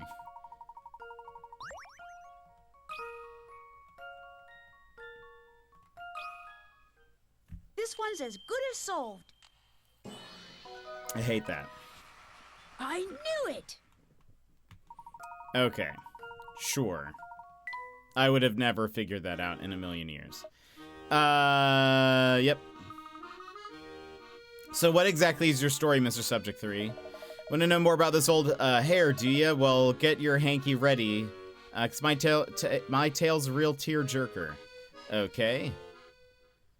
I was born in the mean streets of London and separated from my parents at an early age. I would never see them again. It wasn't long before I was kidnapped and sold as a lab animal. I thought it couldn't get any worse. I was wrong. The research facility I was taken to was the most miserable place on Earth. It was there that the whitecoats started calling me Subject 3. That's a peculiar name. Yeah, that's because it wasn't so much a name as an ID. I was a test subject, not a cuddly pet. There was a Subject 1 and a Subject 2 there, but who knows what happened to them.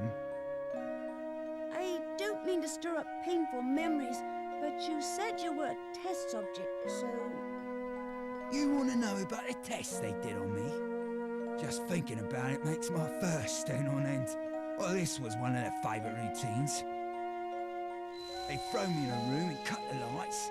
There'd be a loud noise like nails on a blackboard. Next thing I know, I'm in a totally different room. Even now, I've no idea what they were doing. That sounds awful. Teleportation. Have you two worked everything out?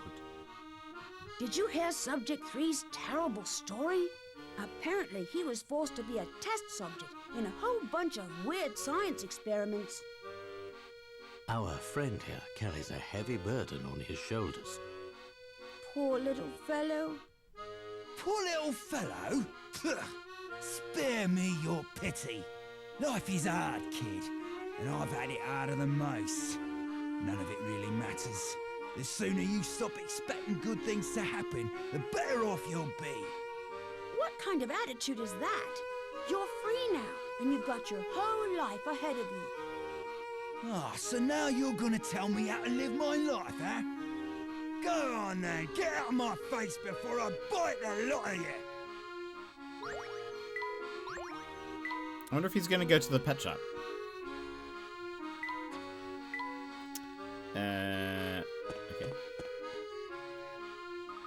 What a quaint little restaurant. It's called the Thames Arms. Well, the Thames Arms appears to be open. What say we step inside and have a look around?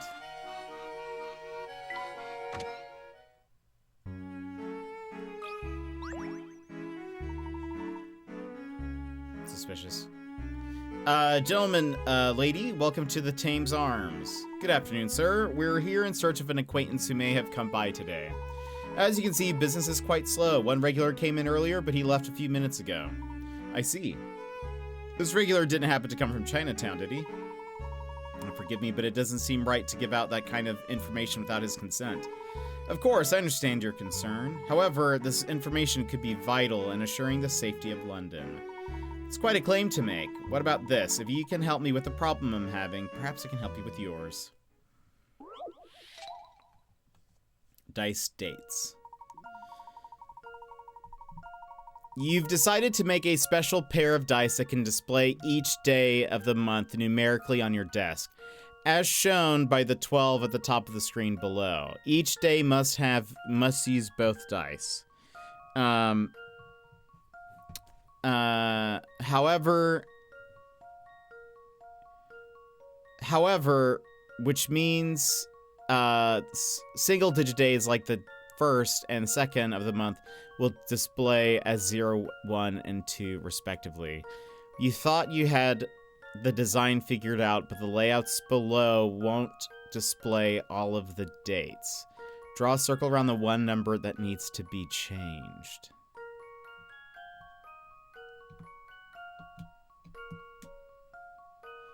Okay.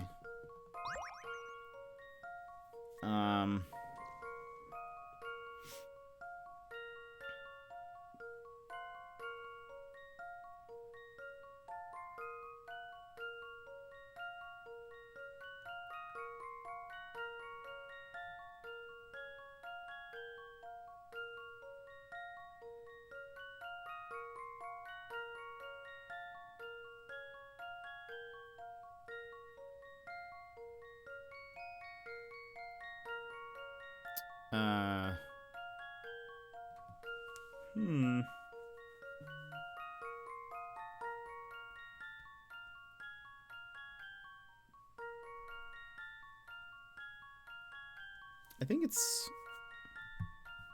this too. Let's see if I've got this right. No? I must have overlooked something.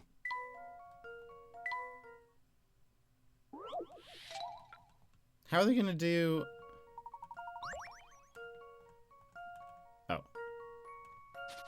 Because there's 1, 2, 3, 4, 5, 6. How are they gonna do... like 7, 8, and 9? They need a 0 over here. Old-timey radio, hello. Am I winning? Debatable. I think that's debatable.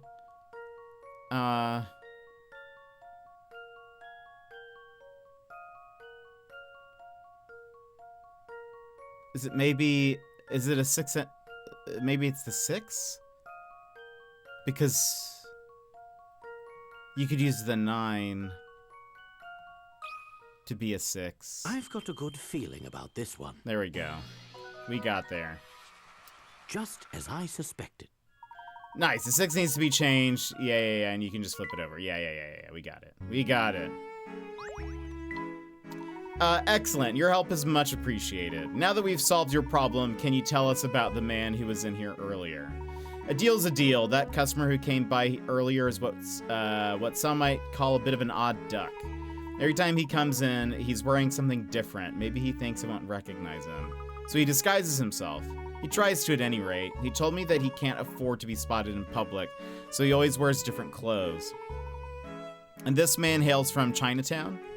That's right, he says he comes here to unwind. His routine's pretty much the same every time.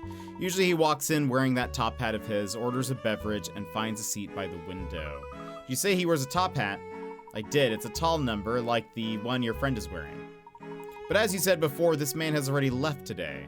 That's right. If you were here just a few minutes ago, you would have bumped into him leaving. Do you suppose this man... do you suppose this means he's going back to the Towering Pagoda, Professor. I think there's a good possibility. Why don't we confirm our suspicions? That's a good idea. Let's go. Have a nice day.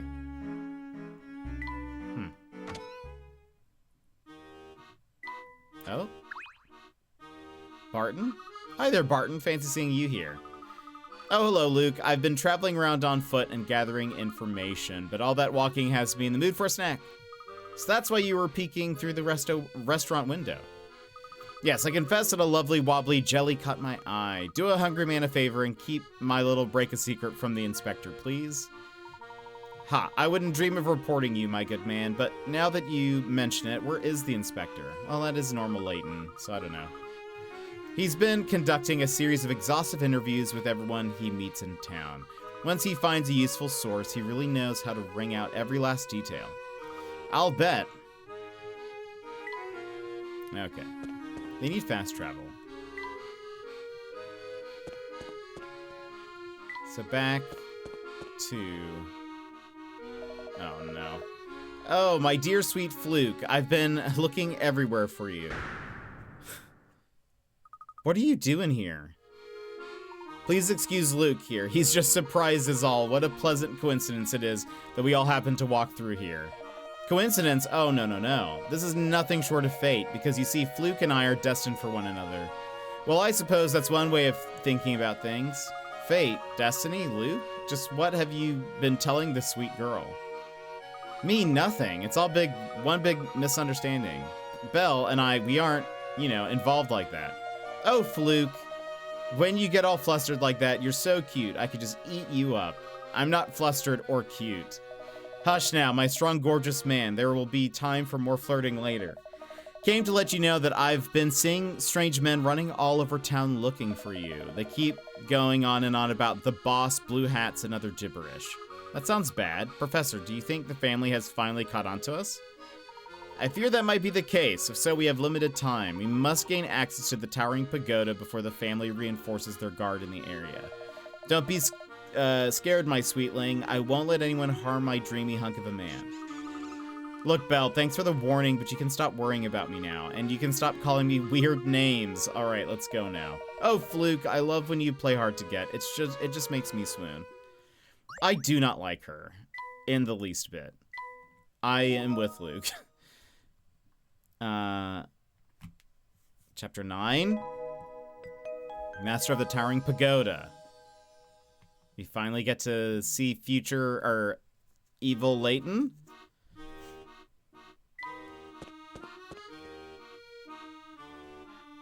Okay.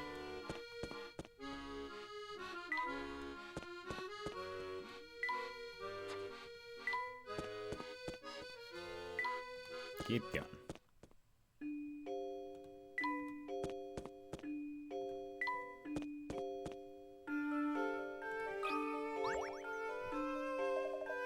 Back again, I see. We heard that Mr. Layton had returned. That's true. That being the case, I assume you'll let us through this gate? Fine, I have no objections. Well, that's not entirely true. There is one minor issue left. When the boss got back, he told me not to let anyone through the gate without solving this puzzle first. Of course. The impassable gate. No one has ever solved the impassable gate. Give it a try if you dare. If you make it to the top, I'll let you pass. Slide Professor Layton and Luke into the top square to solve this puzzle. It's a slide puzzle.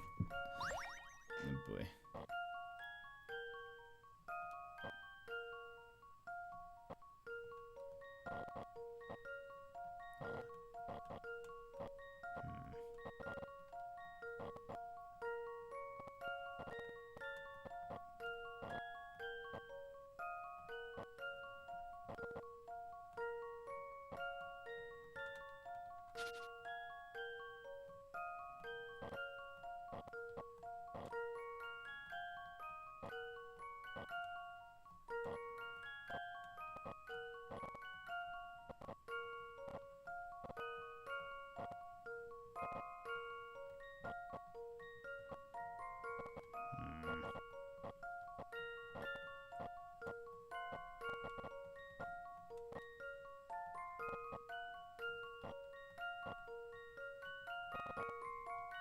restart. I do not like slide puzzles, so if you're seeing me do this, just seemingly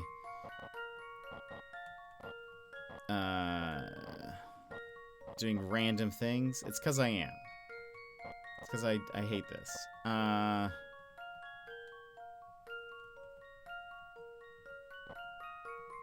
can't go lower.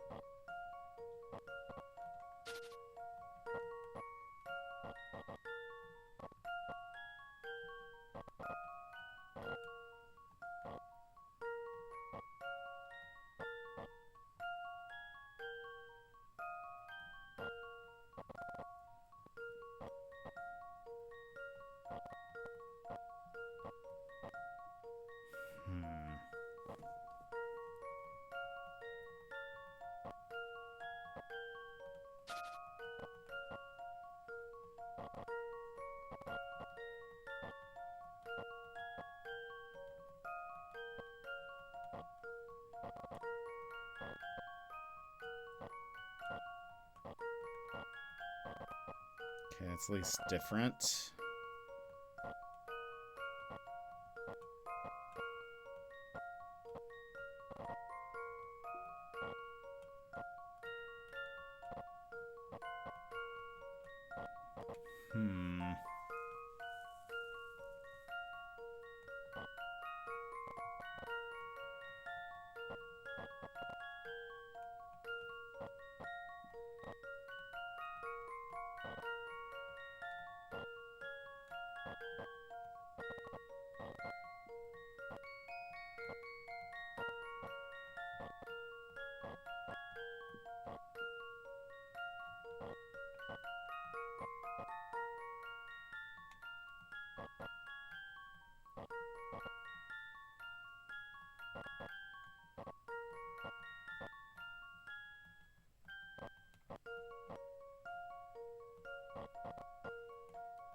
I hate this style of puzzle. Yeah.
I feel like we're very close.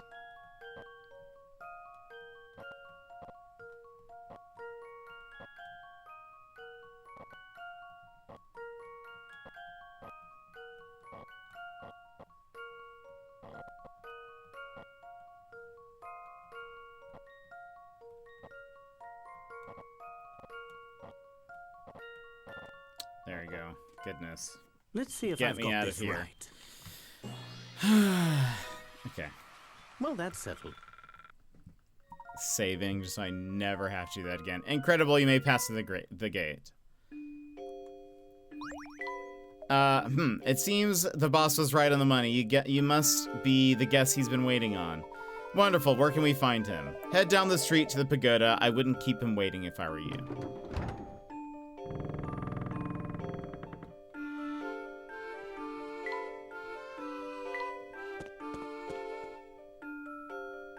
The towering pagoda's not far now.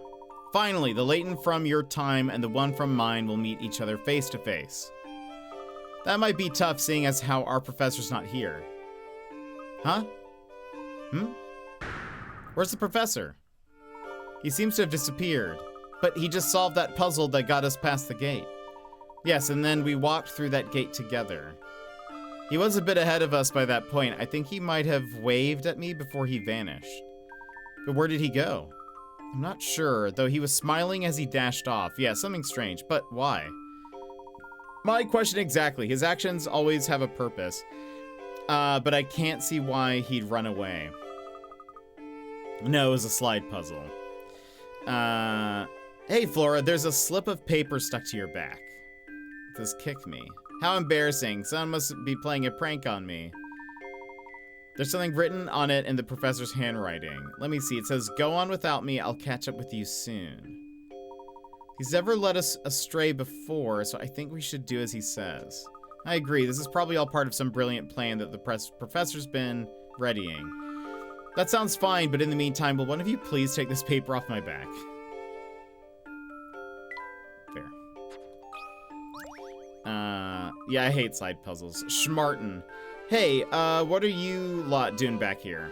We're just on our way to the Towering Pagoda, now that our business concerns you. Not so fast. You're one of the fellows behind the incident at the casino, aren't you?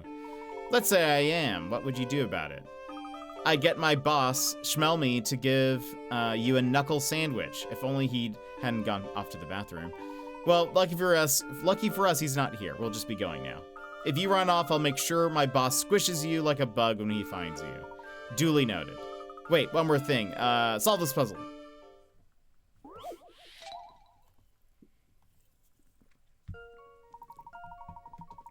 This finish line photo of a race has been cut into strips, which were then mixed up. The runners finished the race in the order in the photo. Who came in third? Circle the answer.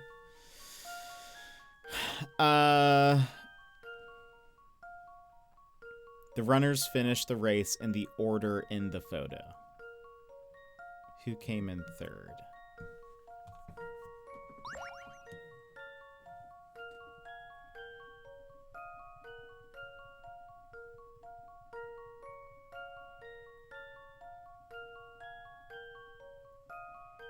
We can't move these? No.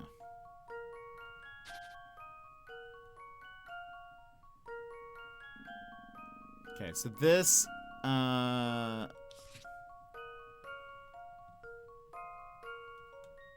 this goes to this bird. This is here.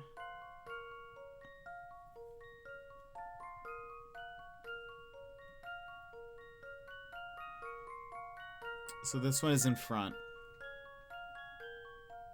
This one. We need to figure out these two. This one is in front of this one. And here...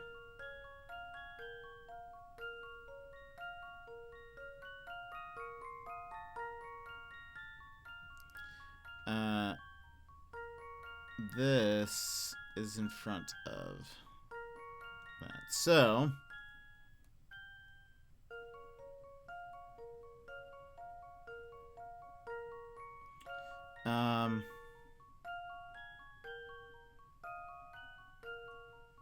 Alright, this one is in front of this one, but this one is in front of that one. Is there anything before this? And I said this one is in front of here. This one goes here. So this is the first one. Now...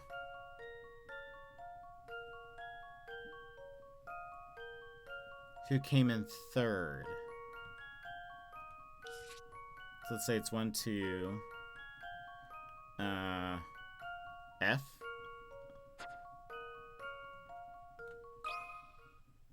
This puzzle has met its match.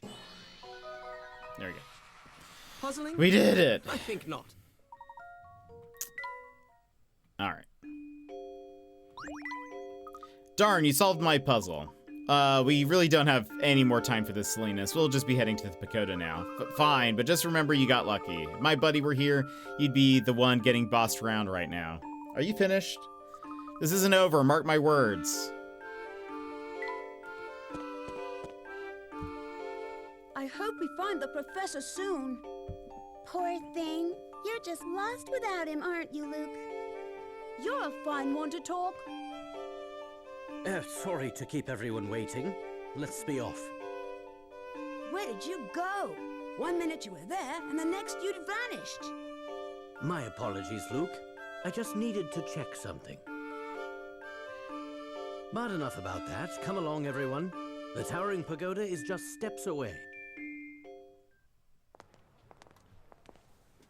At last, we're here. And somewhere up there is the future Professor Layton. Perhaps, and perhaps not. I suspect this whole affair may be more complex than we originally thought. Yes. Oh? He's sus about future Luke.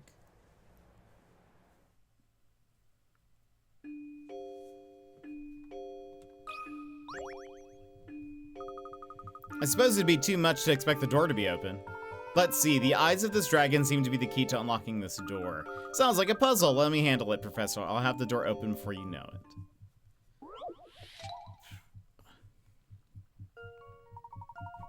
This dragon's eyes aren't spheres, but dodecahedrons. This means that each eye is a 3D object. Oops, let me switch. Is a 3D object constructed from 12 pentagons.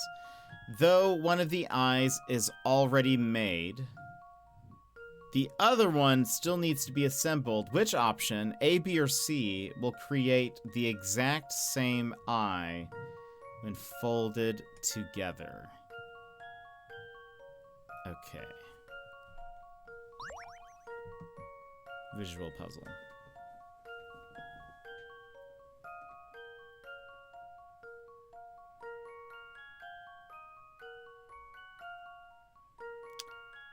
Okay, so we need to figure out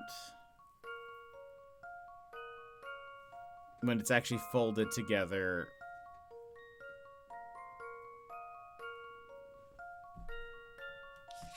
Cause like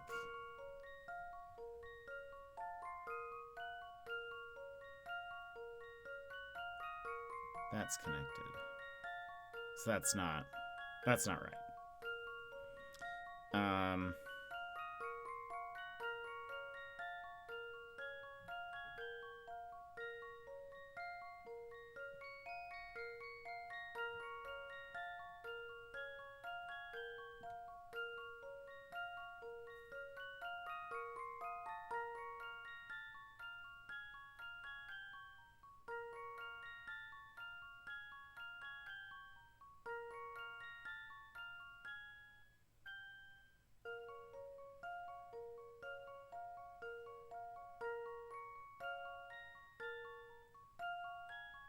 I think it's B. But hold on. Maybe not. So that.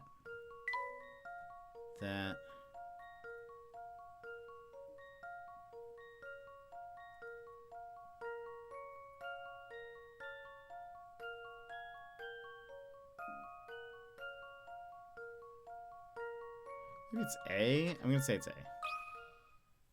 Here's my answer. No puzzle can stop Layton's apprentice. The answer is A. The dragon's eyes flash and the door opens. All set. Smashing work, Luke. There's no time to celebrate, you two. Let's head in.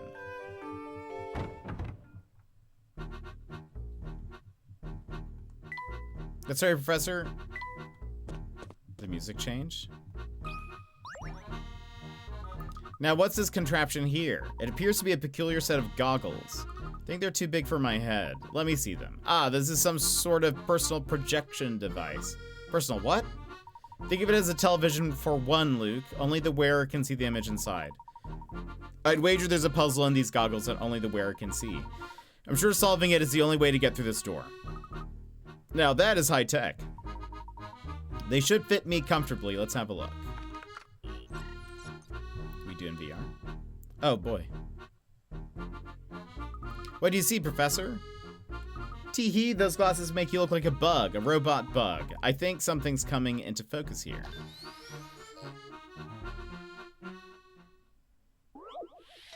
Strange glasses. These two circular images shows what you're seeing through your right and left eye. The images were originally the same, but one of them has now been flipped right left and spun around an unknown amount. The shapes are the same as in the original image, with the exception of one, which has been changed slightly. Circle the shape that's different. Okay. So we need to figure out...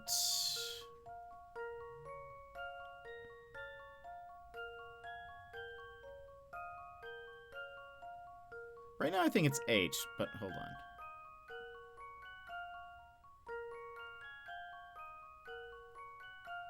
I don't think that would matter. It does look flipped. The star... It's fine. Circle. I think it's H. H looks a little bit weird. That should do the trick. No? I must have overlooked something.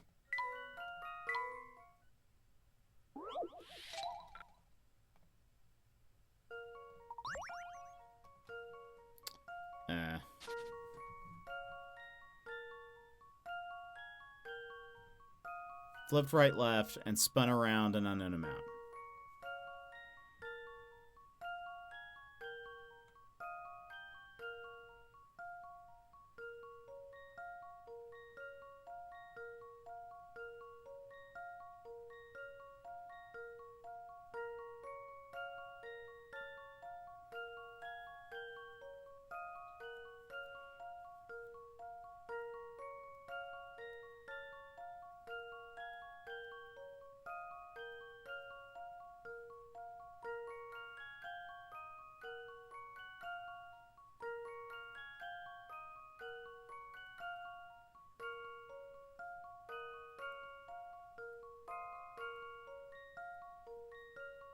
Or is it E? I've got a good feeling about this one. No? Oh boy. I must have overlooked something.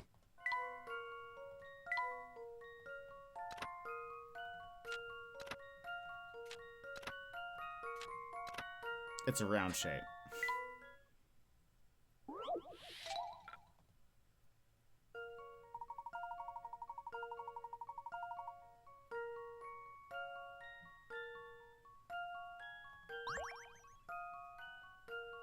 That's a more complicated round shape. That should do the trick. Well, that's settled. Answer C, you might have been fooled by the flipping, but since you were paying attention to the differences along the shape's axis, you might have found the answer pretty easily. I definitely didn't. But that's okay. Phew, it's a relief to take those off. I was feeling a bit lightheaded and had some trouble focusing. But it was totally worth it. Thanks to you, the door's unlocked and we're clear to press on.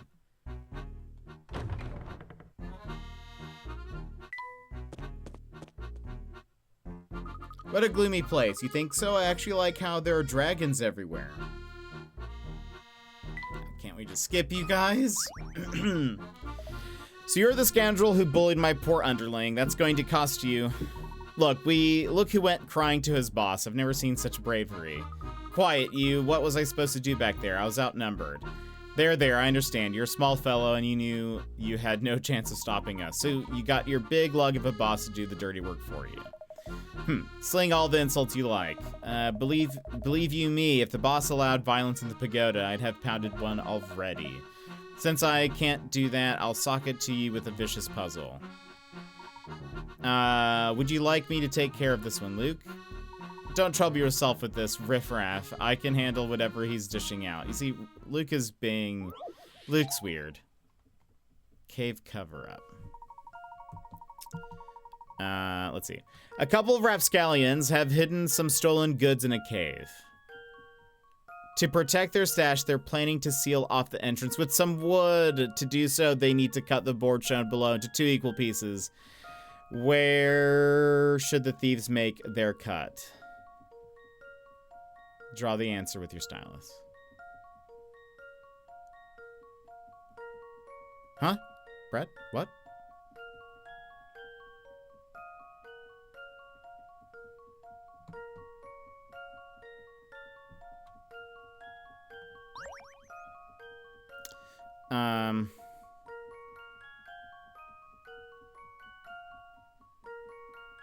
Oh, okay.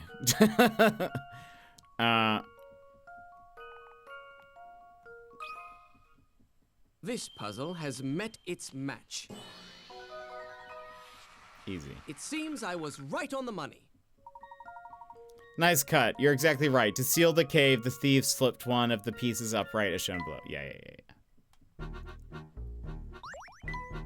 So much for that puzzle. Now, what will you do? You're lucky the boss doesn't let me rough up people in here. But you can't stay here forever, and when I see you on the outside, you'd best watch your back. Yeah, what he said. They're all bark and no bite. Come on, everyone. We've got places to be.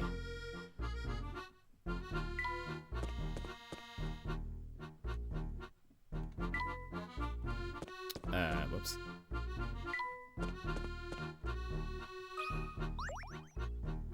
This whole room is covered in mirrors. Strange, isn't it? It's very disorienting. It's hard to know which way we should head. It seems as if we've hit a dead end. How do you think we should proceed, Big Luke? Maybe there's a hidden panel in one of these walls that we have to press to open a door in here. Close, but not quite. If my guess is correct, the door out of here is hidden in the dark over there. But we can't just rush headlong to the dark. There's no telling what traps could be set there. Ah, now I see what you're getting at. Are you saying that this room is a puzzle, Professor? That's right, Luke, and I'm about to solve our way out of here.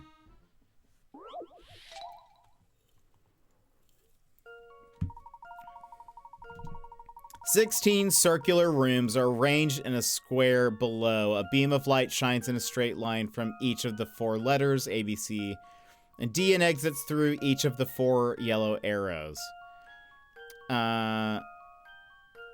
Wait. A beam of light shines in a straight line from each of the 4 letters. A, B, C, and D, and exits through each of the 4 yellow arrows. 2-sided mirrors in 4 of the rooms. 2-sided mirrors in 4 of the rooms reflect the beams.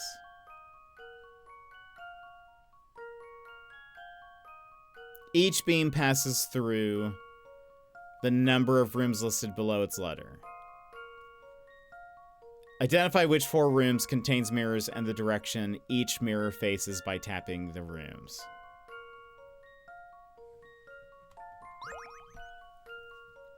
Identify which 4 rooms contains mirrors and the direction each mirror faces.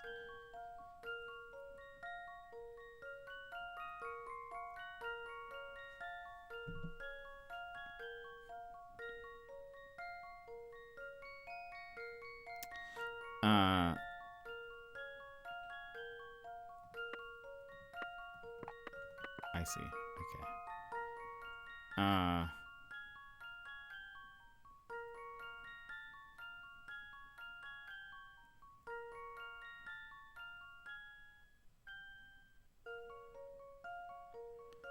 So I have to place 4 mirrors.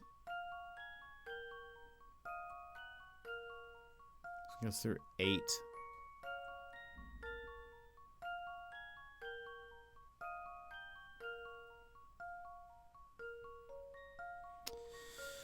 All right.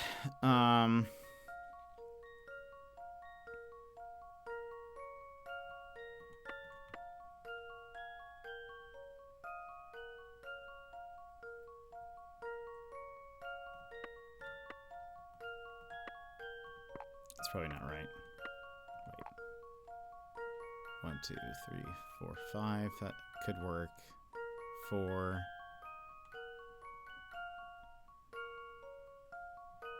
1.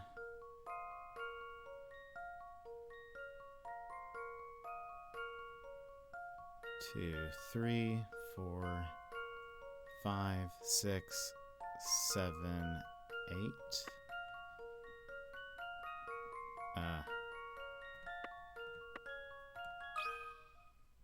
I've got a good feeling about this one. Okay. Few things satisfy like a puzzle solved. Perfecto. Seems my theory was right on the money. This way, everyone.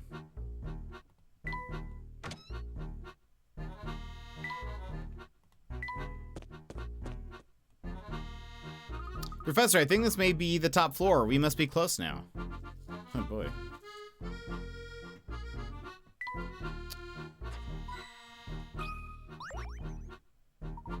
The future professor's quarters are most likely on the other side of that door. But how are we supposed to make it over that huge gap? Does anyone else think this floor looks like a giant slide puzzle? Oh no, an astute observation. It seems the foundation under our feet is yet another puzzle for us to solve. The future Layton sure has a flair for the dramatic. That does seem to be the case. Now to get started on this puzzle.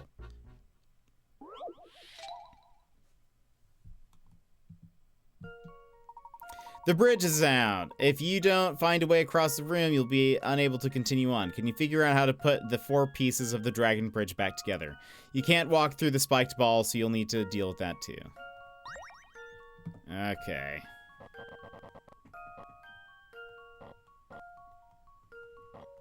Oh.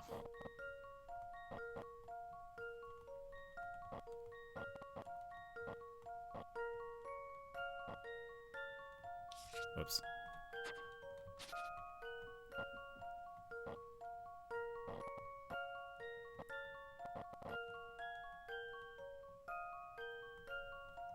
Okay.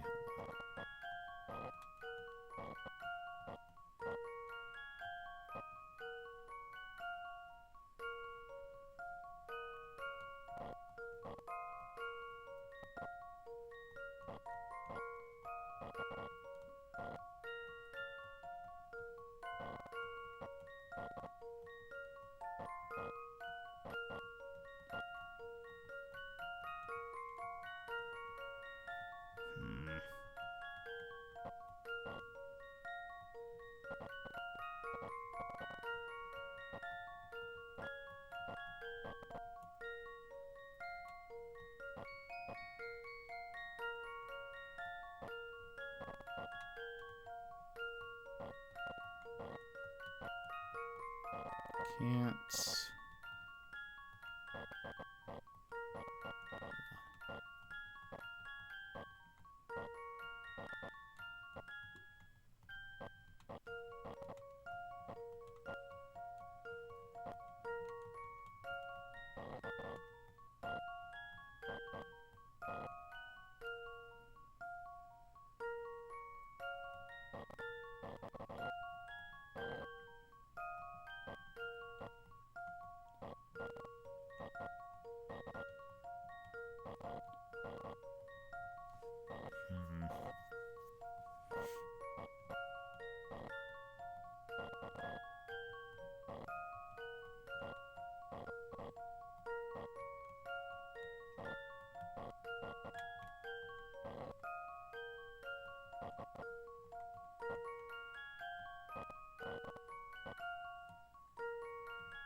We are so close, except for that.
So we need this here, right?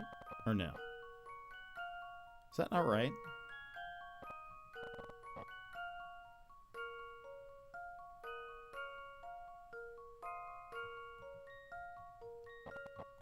Oh wait, I've gotten these pieces mixed up.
I'm gonna restart.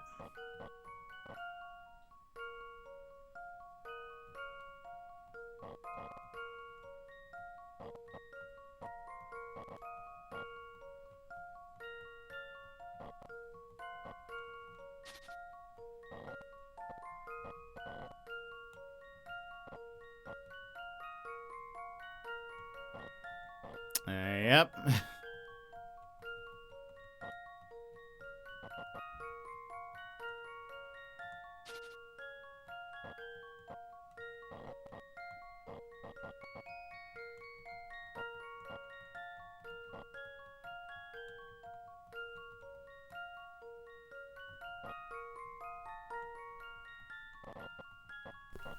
Catch you on the flippy flip. Thanks, Brad. Thank you for the lurk.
This piece needs to go here. This piece needs to go here, and then these two need to slide up. But and I don't know where the spike ball is supposed to go on either side. But I'm not really sure what's. I'm positive there's one side that is the correct side. I can easily get it here, but I can't get these pieces in the right spot.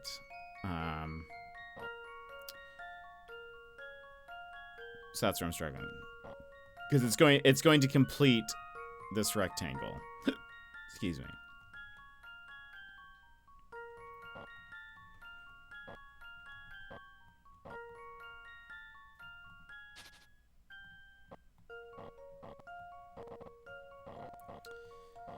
All right.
I'm just gonna use a guide.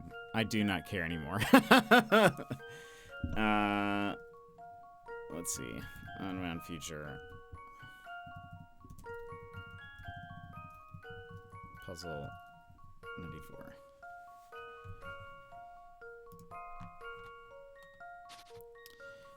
Let's see.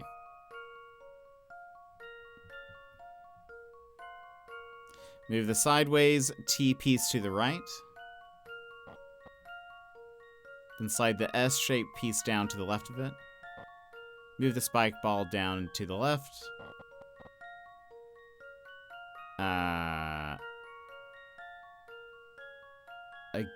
Wait. Move the L-shaped... No, I did right. Move the spike ball down to the left. Move the L-shaped piece to the left and up. Slide the spike ball all the way to the wall to the right. Slide the sideways T piece above the S-shaped piece. And flush against the wall. Move the upside down L to the bottom center. Put the spike ball on top of it. Wait, bottom center?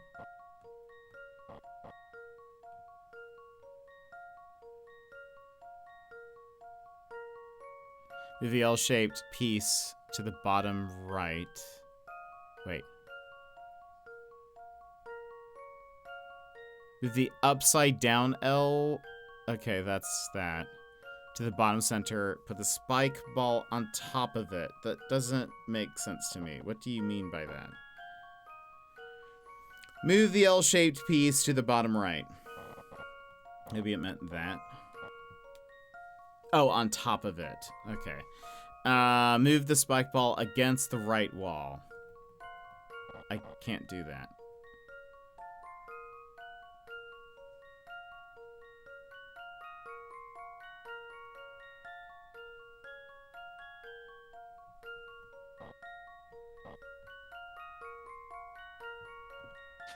Move the sideways T-piece to the right. Slide this shape piece down to the left of it. Move the spike ball down to the left. Move the L-shaped piece to the left and up. Move the spike ball away to the right. Slide the sideways T-piece above the S-shaped piece. Flush with the left wall. Move the upside down L to the bottom center. Spike ball here.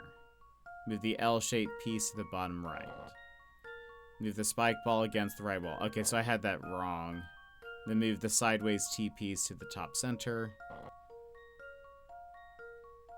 And the S-shaped piece snuggled against its lower left. Move the upside down to the bottom left corner. Oh, I see that. Okay.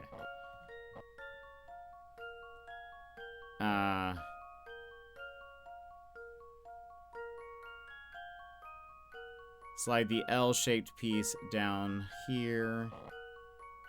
Slide the spike ball down. Slide the T-piece, T-shaped block down to the right.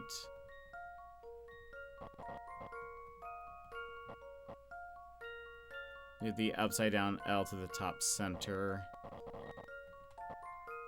Okay. I've got done. a good feeling about this one. Done. I'm so happy Just to as just I move past that. Okay.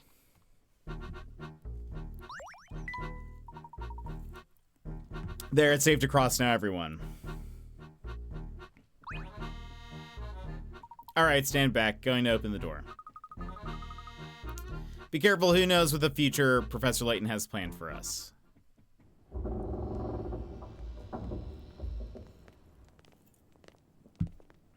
Excuse me, you there!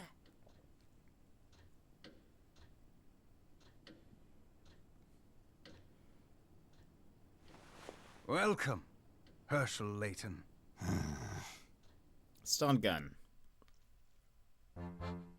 I demand an explanation. Are you really Professor Layton? Yes, of course. Don't you recognize your old friend? I don't know. Something about you seems off. Surely you recognize yourself, Herschel. Misfortune, our fortune, is a result of your ambition and genius. What is it, Professor? You've put on quite a show, but it's clear to me that you're nothing but a charlatan. Oh, is that so? Professor, what tipped you off? Yes, what indeed? I'm all ears. You, sir, are a fraud, and I intend to expose you for the imposter you are. Fascinating. Do continue. Luke, would you be so kind as to solve a quick puzzle for me? Goodness. Right now, but aren't we kind of in the middle of something? Okay.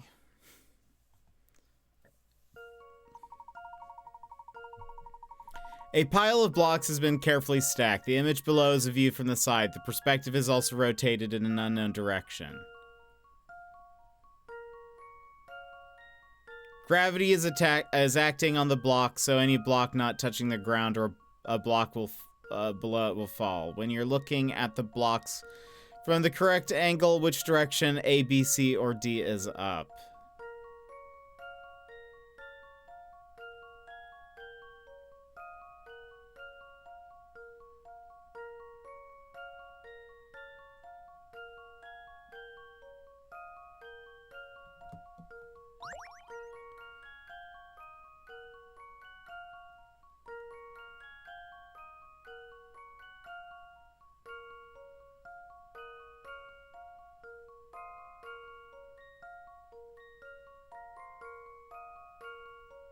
think it's D. Here's my answer. No puzzle can stop Layton's apprentice. What was this related to with anything? Yes, the boy is quite bright. We all know that, but what does that have to do with anything? Thank you, Stun Gun. I'm getting there, but first a question. I have a pen in my pocket that's either red or blue. Which is it? What a terribly uncharacteristic query for you to make. There's no logic for me to work through. I'm not a mind reader, and I refuse to guess blindly. How can I solve your puzzle without a single hint? So in other words, you have no idea what color the pen in my pocket is. Of course not. That's funny. Oh? Luke, what would happen if you removed the bottom row of blocks from that structure I showed you? The rest of the blocks would fall down, I suppose. That's right, those blocks in the middle of the structure don't float in midair. Only by resting on the blocks beneath can those blocks stay elevated. If you're really me, you would have lived through this very moment before. Therefore, you should know exactly what color the pen in my pocket is. Given your answer, I can only assume your memory of that crucial event has vanished. But remember, those blocks, each sits on top of the next. When you remove one, everything on top of it comes tumbling down. It all makes sense now. So out with it already. What color is the pen in your pocket? There was never any pen to begin with.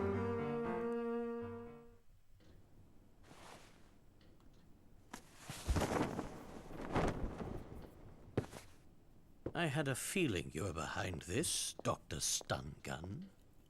Or, should I say, Dimitri Allen? An impressive deduction. Does anything ever get past you, Herschel?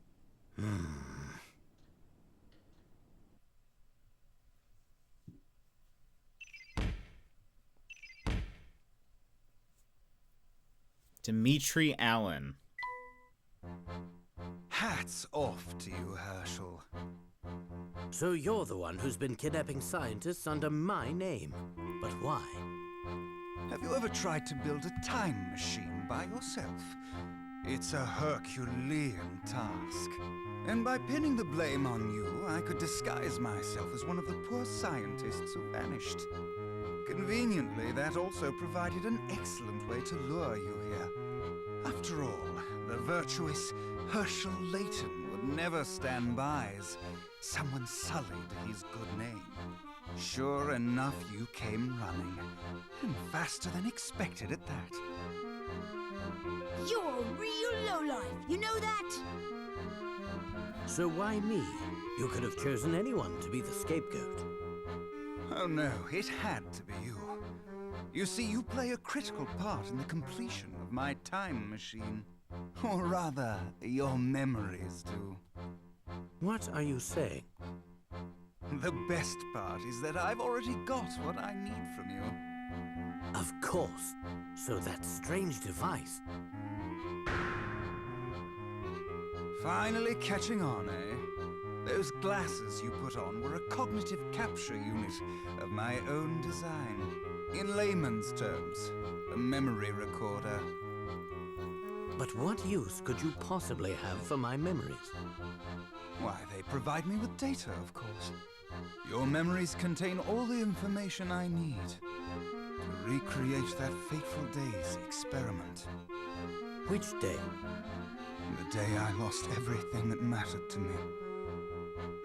I still don't understand what you're getting at. I'd imagine you know quite a bit about loss yourself, Herschel.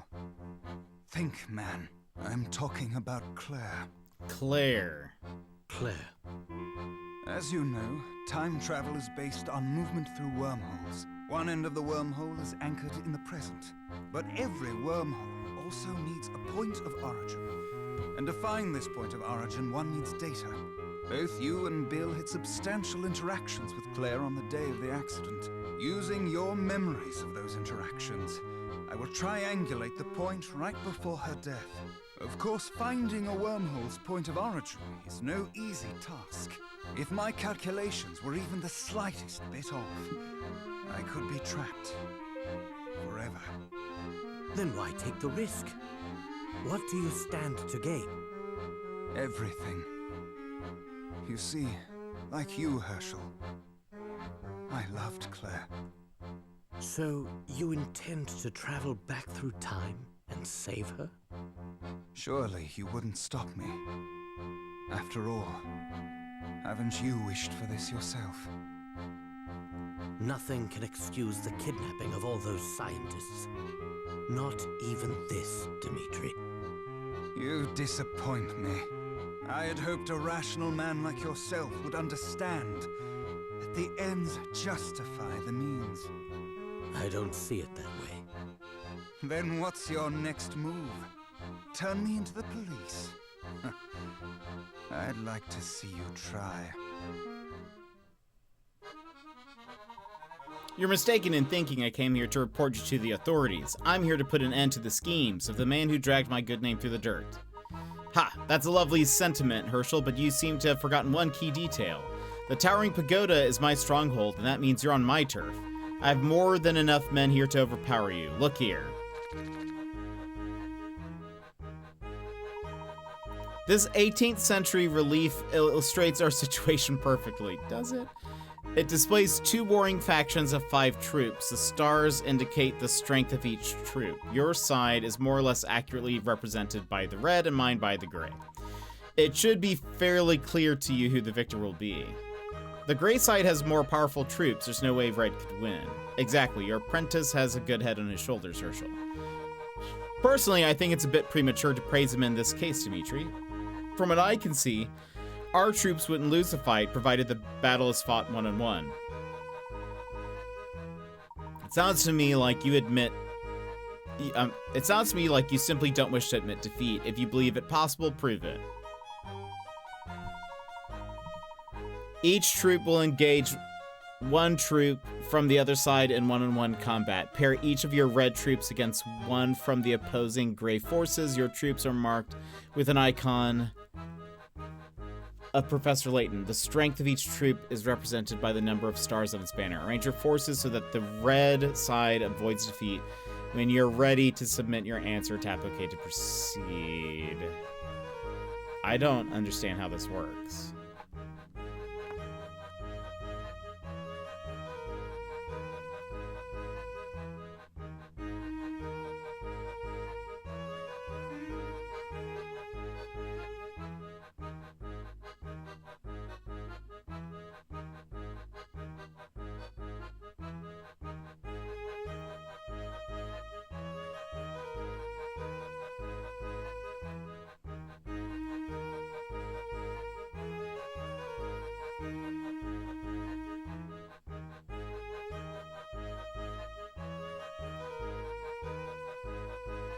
If I hit OK, are they going to show me an example of, like, how that...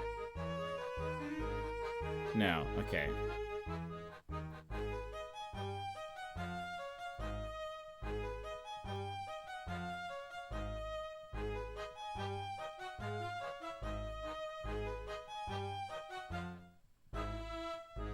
Each troop will engage one troop from the other side in one-on-one combat.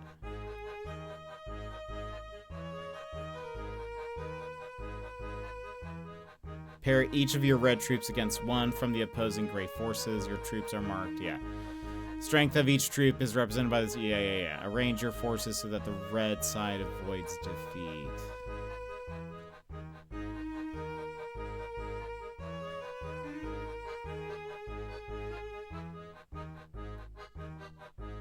This makes no sense to me. I don't understand what it's asking.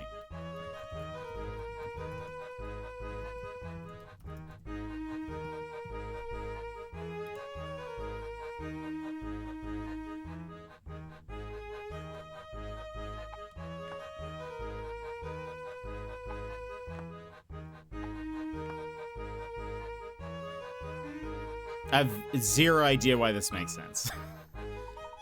There, each side wins 2 fights, loses 2 fights, and ties 1. It's a perfect draw. Of course, what the red side lacks in the strength of its troops, it can make up for with strategy. Your logic has impressed me once again. Very nicely done, Herschel. Give it up, Dmitri! Give it up? Oh, no. I'm just getting started.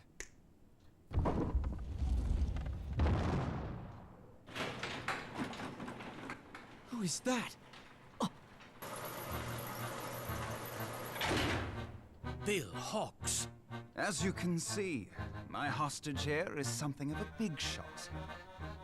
So I wouldn't try anything funny if I were you. You're a monster! Oh no.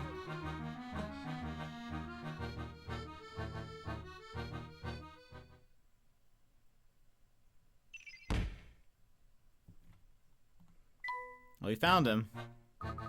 Oh no, we're trapped. I hate to disappoint you, but it seems you've failed to ensnare the genuine article. Uh-oh. Professor? How'd you get there? Just what is going on here? Why are there two of you? Which one is the real professor?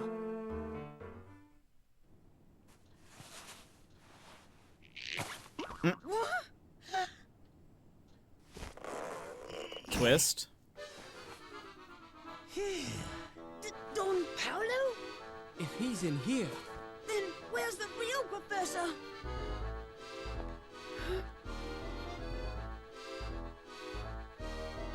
this is getting far too complicated. You're telling me. Yeah, what's going on? Take note, Luke. A true gentleman never plays his ace in the hole until absolutely necessary. Hey, Layton, here's an idea for you. Why don't you quit it with the lectures and get me out of here? Help us, Professor! Be patient, Luke. I just need to find a way past this lock. No boy. The cell door will open if you simply press the right button. Here's how to find it.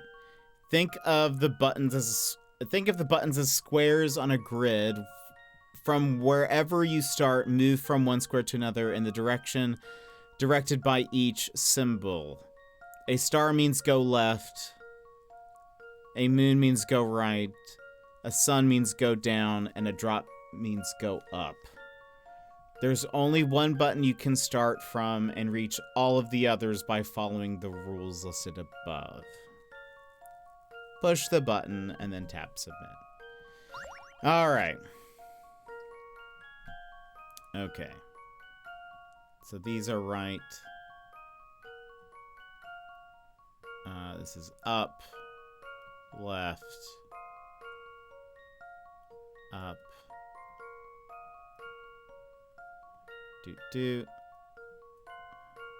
down, up, and then we're stuck. Okay, so not this one.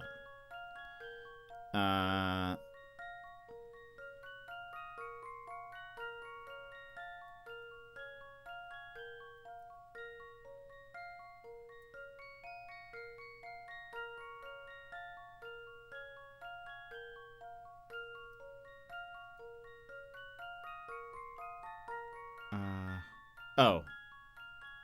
We can start here, at the star. I've got a good feeling about this one. Few things satisfy like a puzzle solved. Correct. Once you realize that all the squares are leading you to the same endpoint, the start is easy to figure out.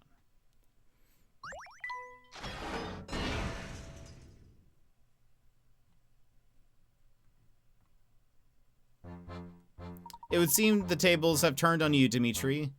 Given your penchant for logical thinking, I'd say you're deluded about the current situation. Look around you. In case you haven't noticed, you're deep within the family's headquarters. I need only say the word, and my men will come rushing to my aid.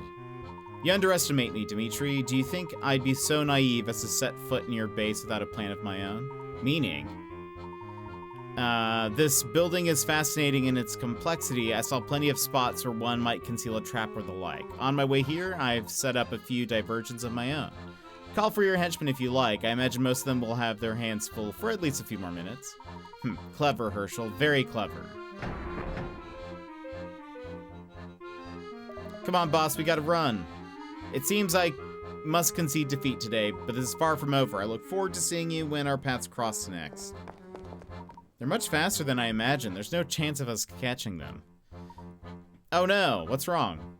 Dimitri and his men managed to abscond with the Prime Minister in the midst of all this commotion. He had one job. Uh-oh, that doesn't sound good.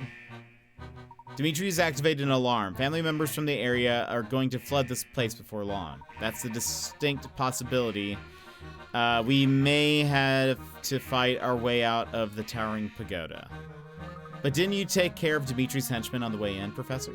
Not quite. I'm afraid what few diversions I managed to set up will only buy us a few more minutes. The path we took on the way in is most likely swarming with family thugs now. Our only hope is to find some sort of an emergency escape route.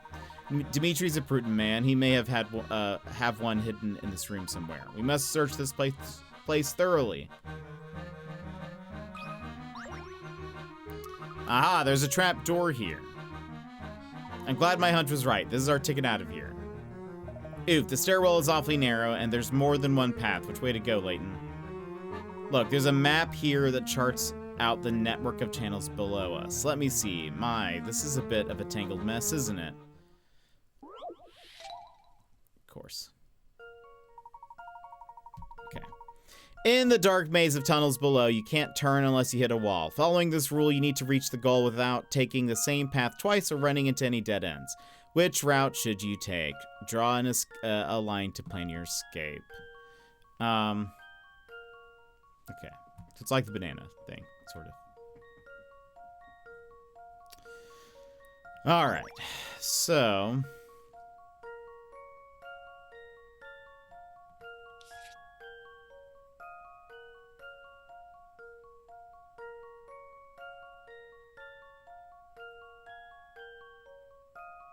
turn.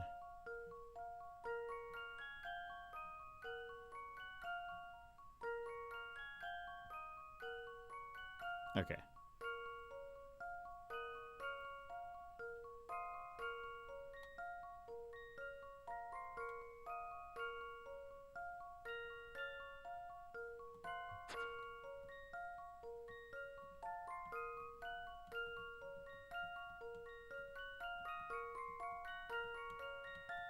Whoops. Wait. I've got a good feeling about this one. I accidentally... I was sure my logic was sound.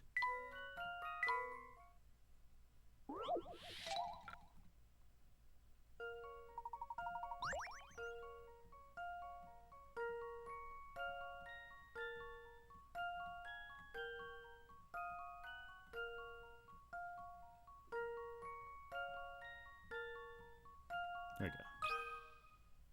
I've got a good feeling about this one. That was not bad. Just as I suspected. Get out! The passages below are too narrow for all of us to move through at the same time. If we wish to get out of here quickly, we'll need to split up into 2 groups. I don't like it, but it seems we have no choice. Now, who should I take with me? You always get to be the gentleman. This time, let me escort the young lady. Sorry, but I prefer your coming with me, Don Paolo. Very well, then Flora and I will break off. Luke, you go with the professor and help him keep an eye on Don Paolo. Little Luke, trade with me. I want to be in the professor's group. Flora, we'll see each other soon enough. Go with Big Luke, and we'll meet back at the hotel. All right, our groups are set. Let's get moving. Ouch, what did I just run into? Let me guess. A wall? Let me feel. This might actually be a door. Oh, yeah, it is. Here, there's a handle. Great. Now, where are we? We're at the bottom of an emergency stairwell. There should be a way out of the building here somewhere. This door should take us outside. Yeah, I feel like we won't be seeing Flora. Well, look at that. We made it out. The family is bound to have men in the vicinity. We need to put some distance between us and the pagoda.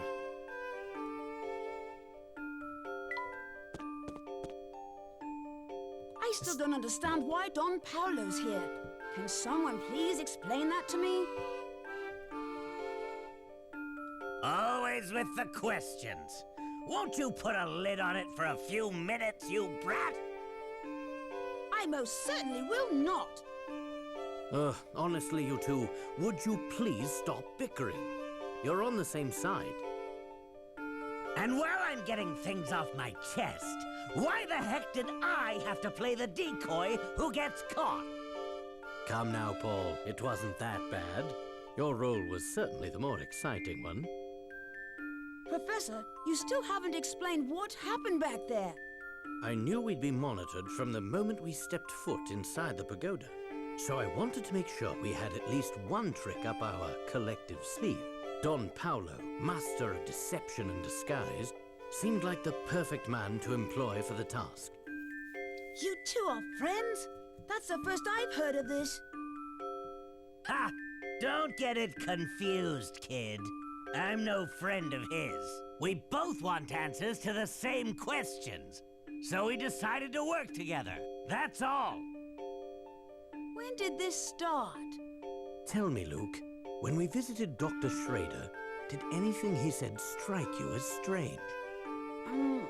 No, not really. It was his greeting that made me suspicious. Huh? Who's that? Oh, it's you, Herschel. And little Luke. Sure, I remember it. But what of it? He didn't seem terribly surprised to see little Luke, did he? Oh, of course. In the future, I'm not a kid anymore. But the doctor didn't even notice. Precisely. That means Dr. Schrader was... Don Paulo in disguise. So you knew he was a fake before he even said 4 sentences. Wow, you're good, Professor. That planted the seed of doubt, though I didn't confirm my suspicion until much later. Did Don Paulo pose as anyone else? Yes. He did a bit of spying on us as Dean Del Mona when we met him last. From the moment I laid eyes on him, it was obvious we were dealing with an imposter. Amazing! How did you know? His white hair gave it away. But white hair seems perfectly natural on a man his age. Not if he wears a wig. He let me in on his secret some time ago. He's been bald for ages. Don Paulo mistakenly selected a white wig to show how much Dean Del Mona had aged. Wow! Nice work there, Professor! Shortly after that, I confronted Don Paulo and had him tell me everything. It seems Dmitri had been paying him quite handsomely to make sure we headed toward the pagoda. I filled Don Paulo in on all the strange happenings we've witnessed here, and then I requested his assistance in solving this mystery.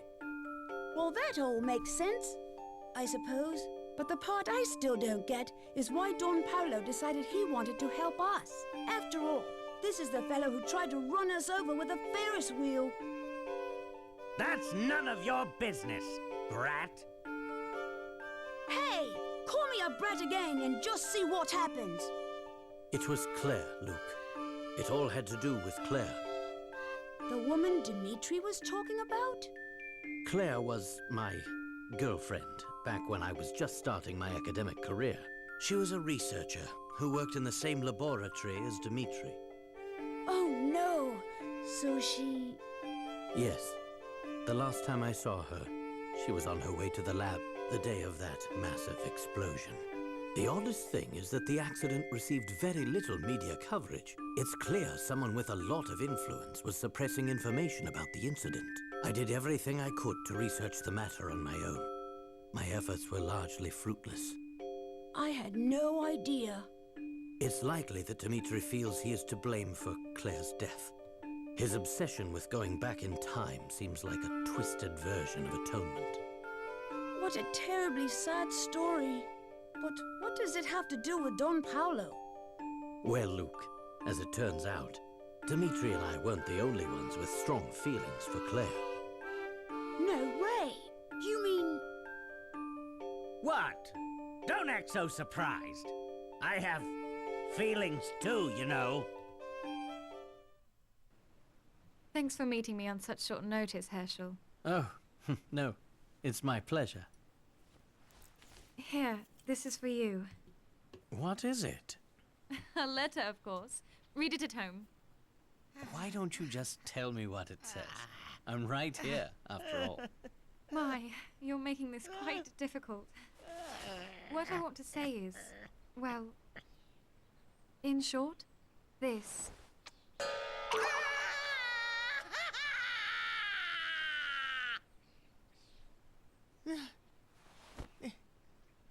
Layton!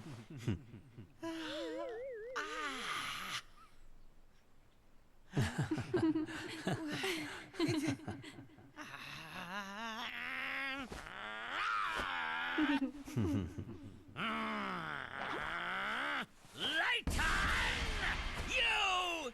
You will pay for this someday! What was that? Huh?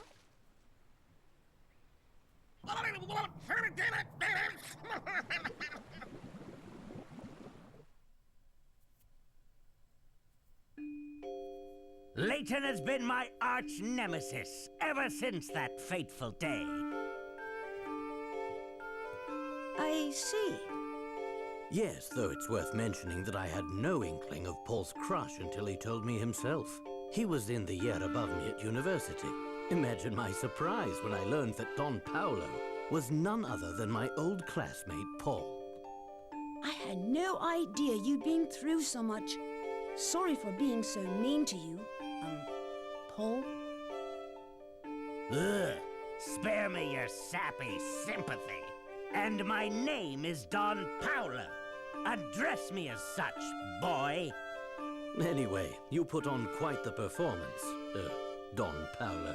With you distracting Dimitri, I had just enough time to do some sleuthing in the area. So that's what you were up to while we were climbing the pagoda. Did you find anything? Yes, but I need to confirm a few facts before I can connect all the dots. Then it sounds like that should be our next move. Where to, Professor? Oh, ho, ho. I'll let you ponder that for yourself. But first, we should head back to the hotel. Flora and the other Luke are waiting for us there. Doubt it.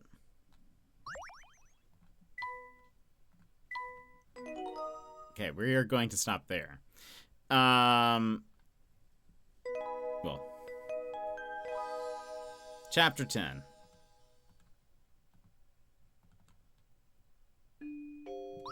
Save.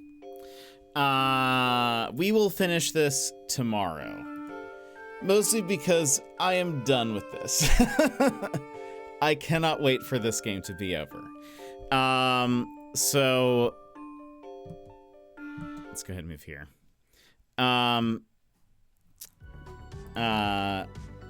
Yes, I am done. Emotionally done with this game.